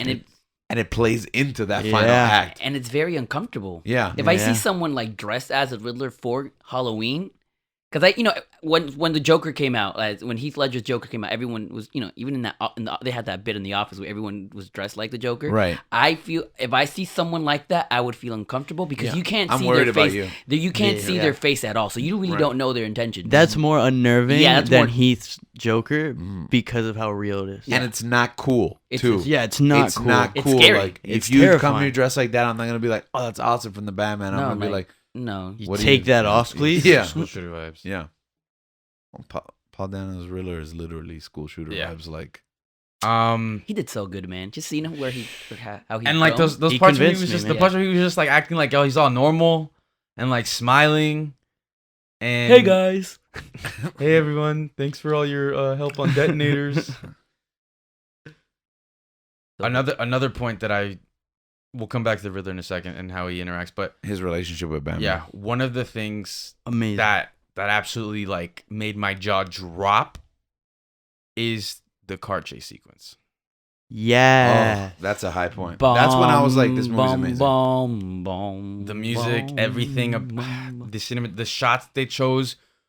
The Batmobile is beautiful, man. I think that's my favorite Batmobile. And Penguin was amazing in that scene. Yeah. Because there's like amazing acting in the middle of the a car chase. Yeah. How do you not die acting like that? How do you not die when your car flips over 37 Right? times? No, I mean he should So be violently. Like, Kinda- clearly that car has a roll cage. But, well, you know what? Maybe Penguin's car actually has a roll Actually, you cage. know what? Yeah. You just You know what I convinced me. It's Yeah. reinforced. Like It's just realistically, it is so- reinforced. The tension that builds when he's revving up the engine. That's what a Fast and the Furious car scene Oh should my be. Bro, it was goodness, better than man. most Fast, yeah. almost Yeah. every Fast and Furious It movie was- in a Batman movie. That's insane. Yeah. I remember when he revs up the Batmobile, I turned to Gabe and I'm like, freak Toretto. Yeah. But I didn't use freak. It's Forget just so, Toretto. Oh, that would have been better, actually. but But then it wouldn't call back to it's Rocket just Raccoon. it's like they personalized the Batmobile from the beginning shot where they're looking into the shadows and they're like, what's in the shadows? Mhm. It's like the revving of his engine is just like the effect that his footsteps have Yeah. coming through. Yeah. It's like you don't really see what that thing is. You could see the Penguin squinting and but the thing is, I love that everyone's reactions looking at it. Mhm. Catwoman comes out of nowhere, like pops her head and she's like, what's going on? And they Penguin don't pops his head. overexpose anything. Exactly. And I think that the tension building was a masterstroke. And then even the stalling, I think was intentional on his part. Yeah. I think we've all decided it was I was just confused the first time. Yeah, I was like, Also, I don't know anything mess about up? cars, I was so like, did he mess up? Like, He can't drive manual. but I maybe mean, he should get a mechanic. And not do that. again, Also, by the way, the hints when we first go to the Batcave and you see all the car stuff and the springs, and he's working on stuff. even the classic car that he has. Yes, Mhm. Gabriel pointed that out, and I was like, What "That's is it? amazing." Oh yeah, he Corvette? has a classic. What is it, like 1970 Corvette? Yeah. Beautiful Stingray, amazing. You can Like, tell like this guy has an appreciation for classic cars. We're just Uh-huh. like, this makes sense. American muscle. And yeah. it's, man, that car chasing was just so like, it's such a high for me. Mm. That a lot of the movie's just basically being on a high. Like How many people died during this chase sequence? a lot, too man. many. Yeah, I have questions. Like, it's almost like this is a catch-22. It's a damned if you do, damned if you don't, because I feel like Nolan really goes out of his way to kill no one. And I have questions about like all the empty cars in that, like, you know when he's going in the bike in Dark Knight and he's like and he's just blowing up empty cars that are just kind of parked under the bridge in Yeah. a line. I don't even know what's going on there. So thoughtful.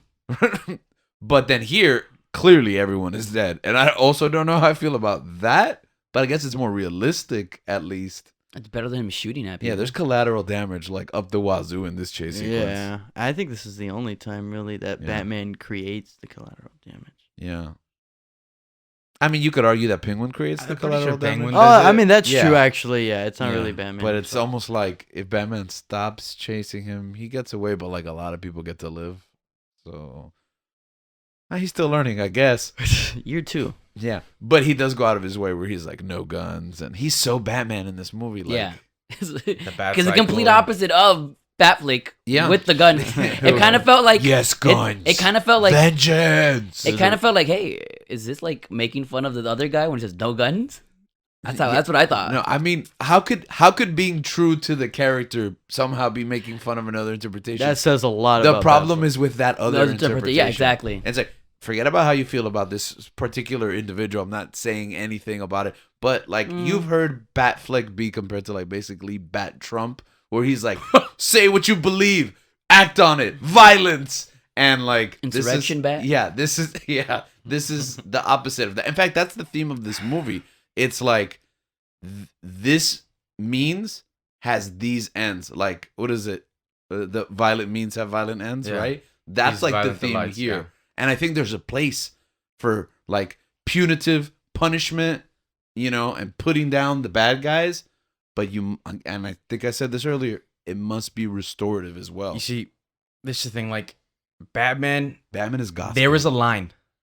There is a line, Mhm. and they say it in this film. Yeah. You can't don't cross that line Mm-hmm. because once you do cross it, you're just gonna be like them. Yeah, Actions have consequences. Yeah. And And he has a reminder of that, like the bat, what do you call The it? batarang, Batarang on the chest. that's made out of the gun that killed his parents. Is that true? No, I heard about that. What? I thought that's what it was. Why No. would why? No. What indicates that? No, so like it was a theory. Like Yeah. there Oh, was that's what I something thought I it was. heard. Like That's what I like, thought it was. Like when the trailer came out, I heard about that. Yeah, I Because And I was then like, I don't think Because it wouldn't. It would be just one. It'd be like one metal. You get me? It wouldn't be like different things, like a puzzle, like how it is here. I mean, he That's why I uses it as a assumed it. knife, so it is like a solid piece. No, yeah, but it's still like. I mean, a you know how puzzle type metal of thing. works, right? When you melt it, The- it still becomes one. Man, the thing is, like- it wouldn't have cracks in it, or there's a anything. line with Batman, bro, and that's one of my biggest things with the Ben Affleck one. Is like this guy's just murdering people. And there's no consequences. This He's guy's like just murdering pancaking people. 18-wheelers and It's like just he's shooting literally- explosive gas tanks. He's running through cars with Yeah. people in them. Like he's murdering these people. Yeah. And I don't know, like that whole I mean, that he's- whole and he view. doesn't even stop to say rubber bullets or anything like that. I'm rich. But there is a line, and this Batman goes out of his way. He's like, this is something that's important, and this is something he will not cross. This To the point where he's just like, if I can save somebody else from taking somebody else's life, I'm Yeah. gonna do that. The whole no guns thing, and then the whole like part where he Jim- lives by a code, and that code is inflexible and perhaps even irrational, but it's the only way for him to walk the line. It's the only way to not get lost in the abyss. I mean, it's Yeah. how he separates. and he needs to himself. live in absolutes. And it was interesting because it's like that whole part where they go into the hospital to the orphanage, Mhm. and he goes in with Gordon, and Gordon pulls out his gun, and then Batman tells him, he's like, no guns, and then Gordon's like, That's yeah, your man, thing. that's your thing. You're telling a cop Yeah. not to use a gun, Mhm. but then it put into perspective. I'm like, oh wait, that's true. Like this guy's a law enforcement. yeah. This is and- all he has, though. Yeah. When Batman has all that stuff. He literally just has a gun. The other thing is that holier than thou, like Judge- self-righteous Batman. I don't think we've seen that before on film, and it's so Batman. He's so judgy. yeah. He's so judgy with Selena, Mhm. even with Gordon. Even Gordon, yeah. Like when in the police department, the precinct, where Gordon's like, all right, bro, calm down, and then Batman's just like, you too, bro, really? Yo, Yeah. just that line before though, when they ask him, when they say, "Oh, you arrest them, you assaulted a cop." Oh, I have you assaulting 2 officers, and it's like it's about to be 3. I'm like, oh my goodness, his Bro. quips. Wow, His he's so quips, quick, his- so quick. He's so quick with them, and I think they was like they just added to him. They gave him like a swagger, You're gonna get blood all over your suit. and he's like, what is Yours this? or- Like yours or mine, mine or yours? His voice. The voice. Oh, the His voice. voice is so good. What an upgrade. And I mean, I I think didn't that's a huge gripe. I like, didn't people need have a Bale. subtitles. That Bale has his voice with the Uh-huh. raspy yelling and stuff like Yeah. that. They But- digitized it, right? Starting with Dark Knight. I don't know. I think that's true. I think he does the voice, and then they try to like alter it digitally, which might make it worse. Kevin Conroy is the guy who created the 2 voices. Batman never had a different voice from Bruce Wayne until the animated series. And that's why he's a goat. Yeah. Yeah, because Keaton has the same voice. Adam West had the same voice. Even I think no. In this one he has 2 different voices. He right? does No, have he does, that. he does, The yeah. subtlety of it, though, You know, So good. I don't know where Batman begins and Bruce Wayne ends, especially because Bruce barely talks to anyone in this movie, which I'm also here for. A Bruce Wayne that's lost in his Batman-ness. In his thoughts too. I like the fact that he journals. Yeah. I think maybe that's a healthy outlet for him. Maybe more men should journal. I mean, I agree with that, but he was just trying to remember his night. I did like the parallels It's a good though. way to journal. I like Let this be our mental health tip of the episode. You should journal, Journal. man. Journal. I If like- Batman does it, you can do it. I like the parallels that goes into, I guess we'll talk about it now, the relationship between the Riddler and Batman. When they find Riddler's apartment and they're going through all this stuff, and he has all they find all the Riddler's ledgers, Mm-hmm. and you can tell this guy, like in his own way, he's doing the same thing. He's also journaling. That's true. Ah, yeah. yes. Okay. Our Psycho- health tip: avoid journaling. And No. avoid journaling cryptic messages Yeah. and lunacy. Yeah. Like, be self-reflective. Don't be insane. Yeah. But I mean, that goes into where it's like when they capture the Riddler, he gives himself up because he's like, my plan's gonna work. He Because completed I also have because he thinks his Batman's on his side, Yeah. and I think we hear that Which is so crazy. we hear that earlier when he's talking to Selena. Going back to the journaling and the investigation and all that, when Pattinson takes his shirt off, I'm like, okay, this is Bale, this is Affleck, this is our workout montage. Nope. No. He's taking his shirt off so he can move everything in the room so that he can start So that he reading. can investigate. Yeah, he's investigating. He's gonna sketch. He's gonna draw lines, open up file folders, read books. I also thought it was gonna be a training montage. I'm not Yep. even Nope. gonna lie. He don't need to train. No. He need to think. Yeah. And And maybe a tan. well, but he doesn't. 'cause He's he not doesn't going have So he's time. outside, yeah. So the relationship, the nuances in Paul Daniels' performance as the Riddler, the first time when he gets captured in the cafe and he sees Batman through the window and he smiles, I'm like, this son of a gun, you know, because he knows this is all part of the plan. Yeah. The second time, no, that's a genuine smile. The second time I saw the movie, he's happy to see the Batman Yeah. because the Batman's on his side. Yeah, Exactly. He's Yeah. his partner Because- in crime. And I caught it the second time around where Selena goes, where she's talking about the issues of Gotham and how they only care about the privileged and the rich and the wealthy. Mhm. He's like, The "Man, wealthy white man. You think if some I- people are yeah. gonna have problems with that line? She's like, if I didn't know any better, Not us. if I didn't, yeah, not us, but some people. she's like, if I didn't know any better, Ben Shapiro. That's why he didn't like it. That is what we just found out. We found the MacGuffin, the driving force of his hatred for this movie.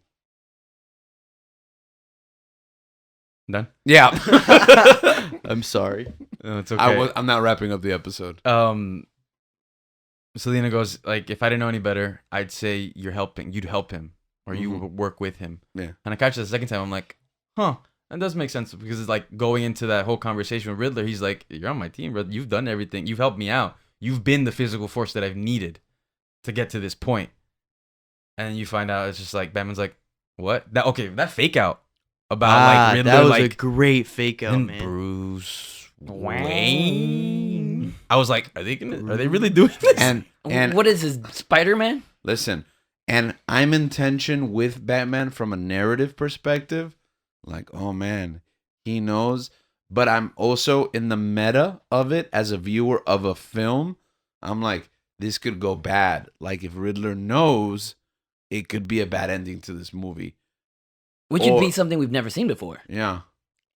Because it's almost like... It's not even in the comics that many yeah, it's people like, know. I think they Oh, do this in the Batman- comic oh, too. Batman. And I think it Is it- happens in Hush, Is it in, actually, where like they hint that he knows, but he doesn't. yeah. You know, that's the riddle he can't figure out even if he thinks he has. It reminded me That of, got me, of, man. of Daredevil when his identity gets his, when everyone finds Yeah. out that he's Matt Murdock. I'm like, whoa, is this where we're going with this? Because I've never, I just got scared because I thought we were gonna get that from this movie. Yeah. The camera's recording, right? The light is on. Yeah. Yeah, he's Which- like panicking. Which oh, is yeah. I which is love that what- he directly checks to see if Yeah. someone's watching. what puts the doubt in my heart, because I'm like, if the camera's recording, then Riddler doesn't know. Right, guys? Because if this movie ends with everyone knows knowing. Bruce's Batman, we might disassemble And then 3 hours. Doctor Strange comes in and just Hugo Strange. No, it'd be Dr. Fate. No, you mean the Marvel Doctor Strange? I thought Dr. Hugo Strange individually brainwashes everyone in No, Arkham. Stephen Strange is like, bro, I did it for Peter. I can do it for you. That's confusing that there's two Doctor Stranges, but Yeah, Dr. they are Fate. both Doctor Stranges. Okay, so the relationship between the two, and how we said that these actions have consequences. I think Batman says that to Selina. One time, right? That's it, right? He says it once. It's like he says it one time, but I'm thinking about it, It like rings- 8 times. It in rings. the movie. It rings throughout the whole movie, because it happens to everyone. Mm-hmm. And it's funny because like we say like, oh, Batman. Even the good actions. Yeah, he was pretty like judgy and stuff like that, self-righteous Mm-hmm. about Batman's preaching this to her. But then by that time, by the interrogation, like you realize like the actions that Batman has taken to become this symbol of fear and violence and vengeance has uplifted others. It's deterred people, maybe like saw at the beginning, it's deterred people from committing crime or scared them. Mm-hmm. But it has also had the opposite effect, where it's also been like, oh man, like he says, a little concentrated violence, and I'm not sure what the other half of that was that he says. A spoonful of sugar. It helps the recipe. medicine go down. He like you see like this person taking this action is inspiring stuff that he doesn't want to inspire. Mm-hmm. He like he said like, we did this together. Batman's like, what are you talking about? And then once he finds out like he's in the clear, like he doesn't know who he is, Yeah. he's just like, he just roasts him basically. Yeah, and I think that we talked Does about. he do that on purpose? Because he gets very rough on Riddler there. I'm like, why are you being so mean to the poor guy? Yeah, he really like tears them Like, down. and it. But I think he wants to like Does he- the other way. Yeah, but does he yeah. do that I on think purpose? he wants to throw him off the scent. Okay, there you go. Because I'm you like, know? wow, this is kind of uncharacteristic of you. Yeah, I think he's like, I'm gonna go hard so that he doesn't stop to think about like that moment where I was very vulnerable, but I kept my composure. But I'm trying to figure out whether this Okay, guy good. knows or not. Yeah, I love that he didn't react at all. Yeah, I'm gonna ramrod. But he didn't right react, past but it. you could still But see yeah, it in but you his could see- eyes. Ah, the way he acts with his But eyes, Riddler man. can't because you see it. he's holding back into the shadows. So we have a perspective of it, but he steps into the light once he figures out Riddler doesn't know. Once he says we and Bruce as something outside of Batman, then he comes in and then he And it's just So- layers, Yeah. because that whole stepping into the light thing was like throughout the film too. Yeah. Yeah. Which is even, now I'm thinking about it, is even more like impactful once you get to the end of it.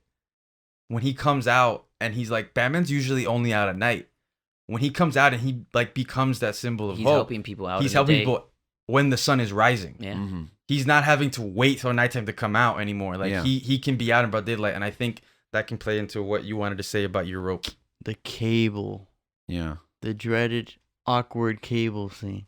Okay, so what's awkward about Wait, this? which scene? Well, I didn't think it was awkward, think but I it was know. awkward. I I don't know know. what- I thought what- you is said. it- I think I it- thought you said it was awkward. Is it the one No, with that was, I think you brother. I think In you- my second you viewing, I think it did was think awkward? it was a little awkward. What cable were you talking about? the electric, the one, electric like, cable. when he cuts When he it. makes the sacrifice play and the film goes slow motion and the audio drops out and the dramatic music begins and he cuts the electrical cable and he falls seemingly to his death and then falls into the water and then just stands up like everything was It was a fine. very short, like there wasn't really any time to be He like. doesn't even "Ah." stay submerged. I was. You know, you would I think did that. make.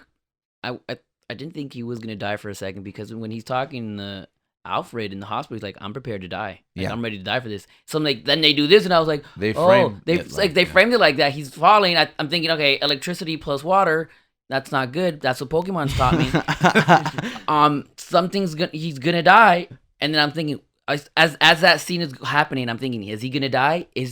Have I read news that there's gonna be a sequel to this movie, or is it a standalone, or is this movie separate from the Snyderverse? Yeah, and the thing is, and that's what all this is going through my mind during that. yeah, moment. and we're free to speculate like that because it's like we got 3 Batman in play at this point. You know what I Yeah. mean? Yeah. So, Yeah. and I think this is the end of Batflick, but I have heard about continuing with Keaton.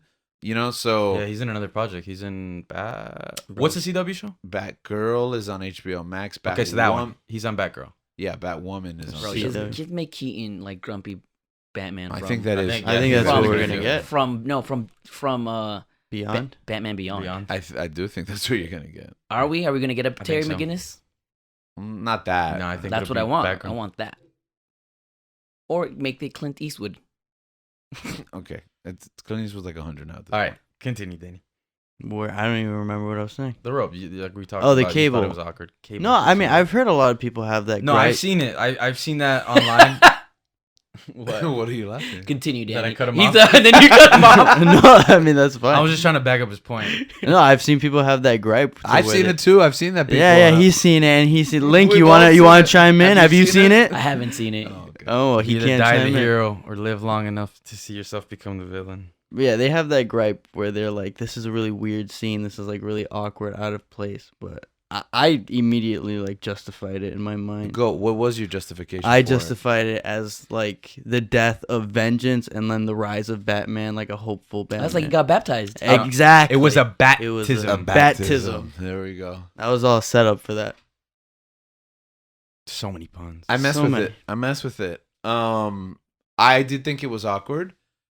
If you explain it to me like that, I think that makes sense. I That think works- that's that what works for me. I think Yeah. that's what he was going Yeah. for, because it's not like a death fake It out works, at it all. works for me. I still think maybe there's a version where he like disappears after that, but not where the rest of the movies go. This is what I thought. I thought about what is that Snyder comic where like there's the earthquake and then him and the Joker quote unquote Year die. zero. Year zero. Is it year zero? Which this just led into. We've destroyed Gotham. The Riddler's behind it.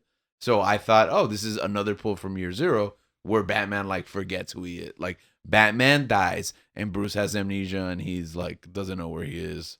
Maybe the electricity, that shock, is what changed his heart. It made his heart grow Yeah. 2 sizes. Exactly. Maybe it was the Sarlacc It pit. gave him. Oh yeah, and then now Batman's gonna take off his helmet, walk around, Walk around with the cowl in his hand and apologize to Yeah, everyone. be like, sorry, guys. I'm sorry, I punched you.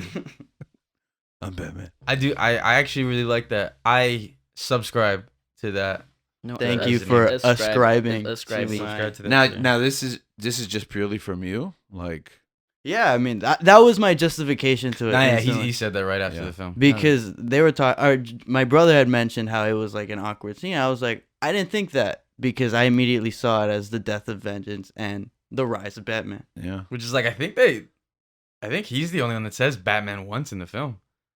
yeah. All the letters from the Riddler are Like Yeah, it says, to- like yeah, it says to the To Batman. the Batman. But Because yeah, everyone's vengeance, Everyone just calls him vengeance. vengeance. I really like that touch. I really like. Which I think, well, what is it? When he thinks that they know his identity, and then he tells Gordon right before he tells him he's a good cop. He's just like, I think this is coming to an end. And Gordon's like, what is?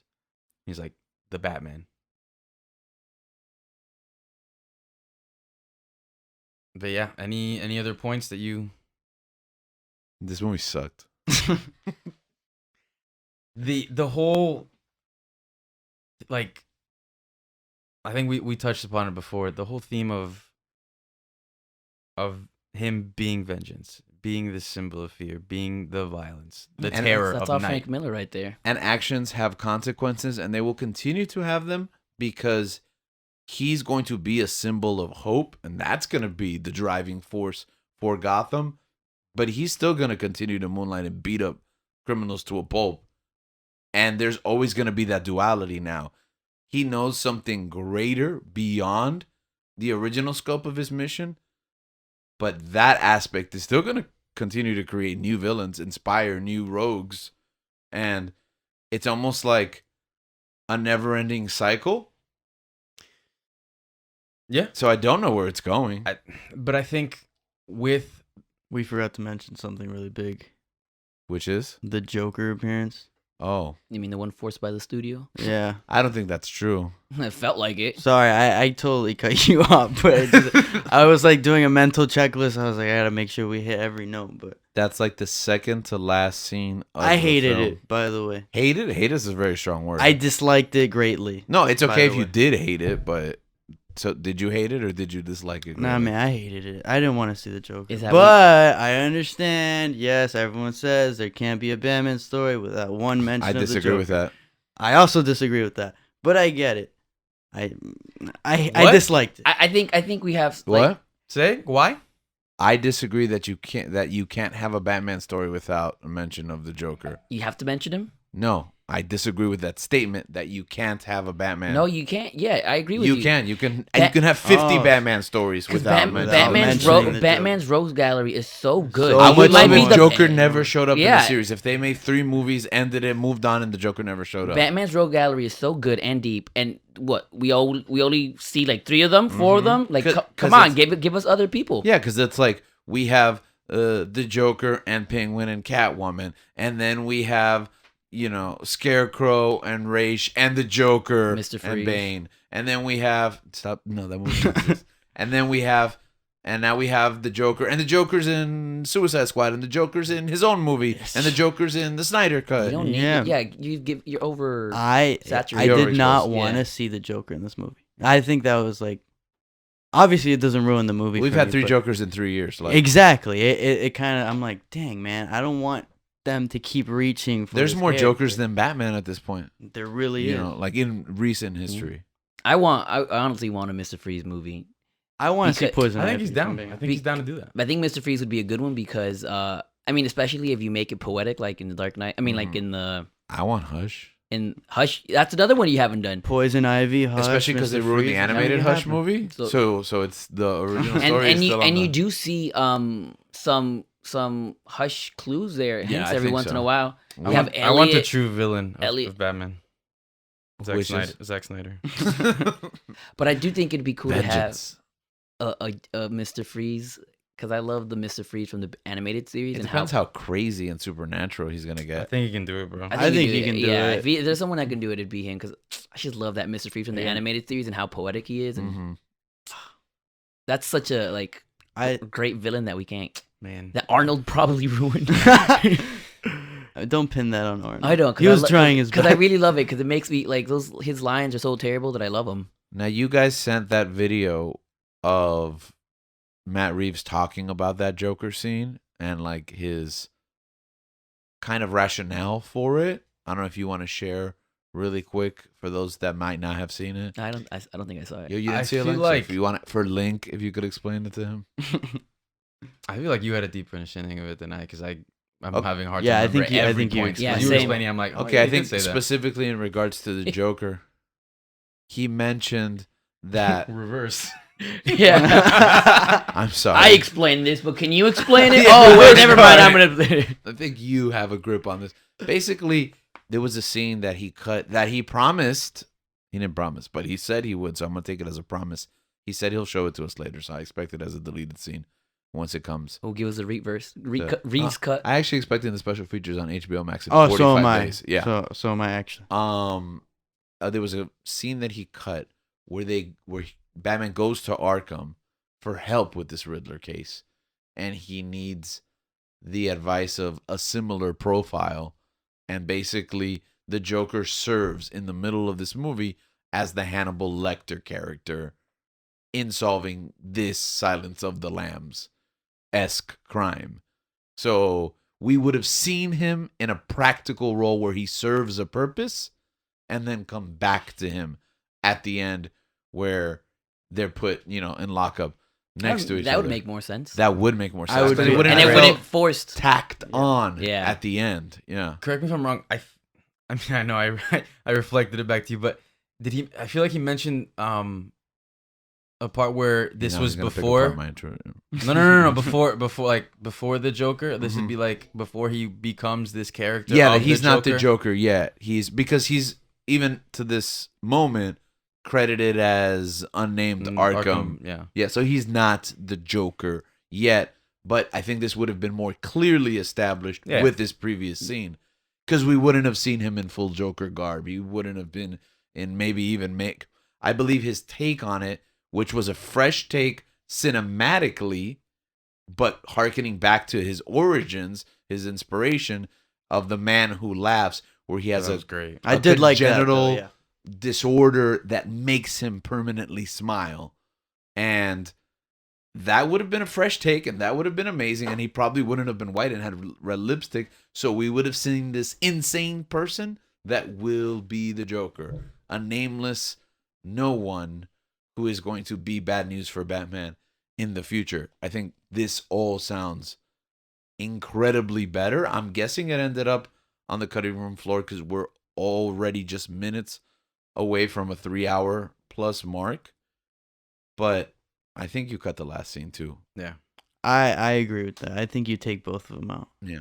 Either the story's there or it's not, But that's my one. Okay, so I don't think it's a hot take, but that's my one gripe with the movie. That's also my one. I didn't ruin the movie, obviously, but it did kind of like, I was like, man, Everything I in that didn't wanna movie see is that. so good. I feel like that's the one part that it's like I'm not in love with. Right. Like I'm in Yeah. love with everything else. That's why I said be honest. Do you hate it? I don't hate it. I just don't love it. I don't. I don't know. It doesn't ruin anything for me. It doesn't except ruin the perfect anything, score, maybe. but it did. It was like a little bit of a punch in the gut. Yeah. I was like, I didn't want to see that. It's almost like fumbling at the 1 yard line. Yeah. But yeah. then it's just a quick like pass over to get the I touchdown. I got anyways. over it quickly, but in Yeah. that second, I was like, You just crap. have to hand it off to get the touchdown, in the next play, anyways. But there's always like, oh, it could have been a little more beautiful, a little more graceful. That's me. That was my gripes. Gripes with the movie. The Joker. Maybe that slow motion scene. Like, maybe don't play it up as such a big, deal. And then my other one, this is a gripe that I don't think I've even shared with you. I love the squirrel suit. Oh, I love that moment where he goes to jump off the building. We didn't even talk about that. And he's so scared, Like, because this is the first time. Even though he's been Batman for 2 years, he probably hasn't jumped off a building yet. But he wears that squirrel suit, and he jumps off to glide. And then I think it's kind of awkward, like, his face, like, in the camera with the... Kind of reminded me of Dark Have you seen Knight. those videos though? Have you seen like the?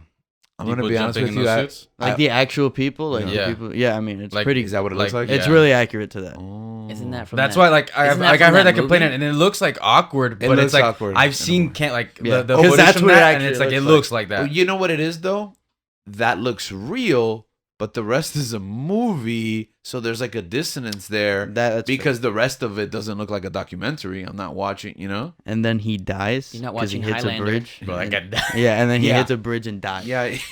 Which I like that they showed that, but at the same time, it's like he gets a pretty Yeah, could quick he be decapitated, right? But then when he gets up, he looks like Daredevil. So without the cape. Oh Yeah. yeah, you know what? I felt that. I was like, He's like, Now that you mentioned Daredevil, another I think it's cool is that the action in this movie really reminded me of the Daredevil show. I thought I had Yeah. that same thought, And man. it's like, Mhm. man, it's and that actually so that's why it's cooler than yeah, it's Daredevil. cool. Yeah, I just thought that was so cool. The action in this movie is so He's good. The fight everything scenes. cool about every BA character we have nowadays, all wrapped into one. Yeah, the one. A lot of action, man. The pacing was fat. It felt like honestly, again, I don't want to mention the Arkham games again, but the pacing felt like an Arkham game where it's like you fight a group and then it slows down a little bit, but you get right back into it so seamless. Yeah, and even in the final fight, when the fight gets big and you're like tying them up on the rafters with the ropes, you're setting out Yeah. bombs so that you could come down. Man, his entrance. Take His them out to entrance the Yeah, floor. that final entrance, Yeah, man. I didn't expect that at all. Beautiful. Ultimately, that was the measuring stick, the Nolan movies. And I came into this movie where everybody was asking me, do you think it's going to be better than Nolan? And I was like, no, I think it's going to be, my hope is that it is as good in a different way. Because I knew it was going to be a detective story, smaller, more grounded, if that was even possible. Apparently it is. Yeah. Yeah. But then at the end of the movie, you have the big mega, like big budget blockbuster battle with the special effects and everything. I was like, oh, this has everything though. That's Yeah, an Nolan movie. It's Gabe just mentioned that it felt like a trilogy in one movie, Mhm. and I was like, yeah, man, I felt It's that. complete. And like, It's I complete. mean, we talked about it. I was like, man, as much as like I would love to get more of this universe, I would not be upset if like No, there's just one. not and at done. all, man. I would kind of be- wanted Batman to die at the end because I was like, for a just moment, don't get this up. is perfect. It's like, though. don't get up. It's Yeah. perfect. Like whatever can come after, like it may be good, but it's like I don't know. Like this moment in time that I'm watching this, it's just like for me, it's kind of surreal in a way. It's like Mhm. this is such a great, like it's just an achievement. It's a masterpiece for me, in my opinion. And it's like I never really thought we would get that. Like something would measure up to The Dark Knight or Mhm. Batman Begins in those sense. But it's like it was just so crazy that it's like at this point in my life, it's like wow, there's a Batman movie that's like for me, I think it's surpassed it. And like, yeah, I'm caught up in the hype, and obviously we'll reevaluate, we'll reassess. As good. But yeah, it's just as good. And I mean, there's so many aspects that I think are different and that I probably enjoy more. But I wasn't expecting. I watched the Dark Knight trilogy the day before I watched it the first time. That's I'm bold. like, I was like, no shot. I was like, these movies are so good, and Christian Bale's one of my favorite actors, and I was like, can it really measure up? And Dang, plurals. it did. I walked out thinking, is this the best Batman movie? And I don't do that. I try not to act impulsively on an emotion, but I felt like it was coming from a logical place. Yeah, Yeah. for sure. My one gripe with the movie is that at the end, when they're in that motorcycle scene with him and Selena, with him and Selena, when they separate, I think that they should have fist bumped at the end. I mean, that would have been cool. Right? Like Kind of a like little- Paul Walker and Yeah, exactly. Little Dominic fist Toretto. bump. I think the cinematography is so beautiful, and right after, I mean, that awkward scene, the symbolism of him like getting up out of the water, and he's just like, I gotta do what I gotta do. I gotta do the work. Lights up the flare, walks over to the people, and he helps the people after he's just like been shot by a shotgun to the chest, like he's almost died like 16 times. He gets up and still moves, like helps the people that are in the rubble. He's doing the work, like you said, and he's reaching out his hand, and they're still scared of him. This guy just saved all of them, but they're still scared of him. And then it's the little boy who he stares at, who had his He's been looking at. yeah, who his father got killed at the beginning, and like he's helped him, sympathizing with him, and the it's whole like you see the parallel because he stares at him as Batman, but he also stares at him as Bruce. And I think they have a lot of those different like they have a couple of those parallels, especially like in the club too, I believe, with the twins. But the kid is the first one to go. The kid is the first one to go and reach out and take his hand, and then everyone follows. Yeah, it's what gives them hope. Like we can. Oh, if this kid is trusting him, we can trust him. Exactly. And the part where he starts the monologue and he learns that he has to become something more. It's something I didn't think I was gonna get from a Batman movie. Yes. It was something that it's like it pushed the character in such a new cinematically. This pushed it in such a different stratosphere. It elevated the character for me in a way I didn't know that I could do it. They could do it. And I think that it's so impactful, him carrying that person as the sun rises to get help to take them away, and the person like doesn't want to let go of him. When right before people were afraid to take his hand, people were afraid of him because he was fear, he was vengeance. But he realizes that he does have an effect, and it's not the one that he intended, but he realized that he has to become something more for the people of Gotham to be elevated, to believe in something, because they use that phrase like, I believe in Gotham. The mayor says it because she believes in it, but it kind of seems like the entire city is just kind of like, we don't really believe it anymore. It's kind of hopeless. And he realizes like, I don't just have to be vengeance or fear. Like, that's not what they need. They need someone that they can believe in to be a better person, to uplift them. And the part where like she's just grabbing onto him and I don't want to let go, and he has to comfort her. I thought that was so powerful and impactful, and it was beautiful to me. It was redemption. Yeah. It was redemptive. It was a character arc right there in that Yeah. one movie. Yeah. Like he actually learned that, and I love. I mean, I don't know word for word, but I mean, I'll definitely be looking it up. He's like, people need that symbol like of hope so that they can endure, that they can have the strength to fight and keep going. Yeah. And I thought that was beautiful because it comes down to one of the things that I love, like in all of these things, which is hope. Yeah. And that belief, that faith, it's universal. Whether you're a female mayor or that privileged white kid that lost his parents, it doesn't matter whether you are disenfranchised, unfortunate, whether you've had everything spoon-fed, or whether you were born into nothing. All of us need the faith to dare to hope for a better tomorrow, to overcome everything that this dark city does to eat away at our soul, to chip away at who we are as human beings. And because of that, we need symbols. That flashing bat in the sky that tells us that someone, somewhere, is looking out for us. That there are consequences to our actions, but there is a reward for our faith. And those symbols are universal. And they mean different things to different people. And they may look different. They may wear different faces from decade to decade. But we recontextualize that symbol. We recontextualize what hope means for us in this generation. We redefine, we redevelop, and we look for that one thing to propel us forward. And sometimes that comes in the shape of a silent guardian, a watchful protector, a dark night. Patrolling the night, searching for justice.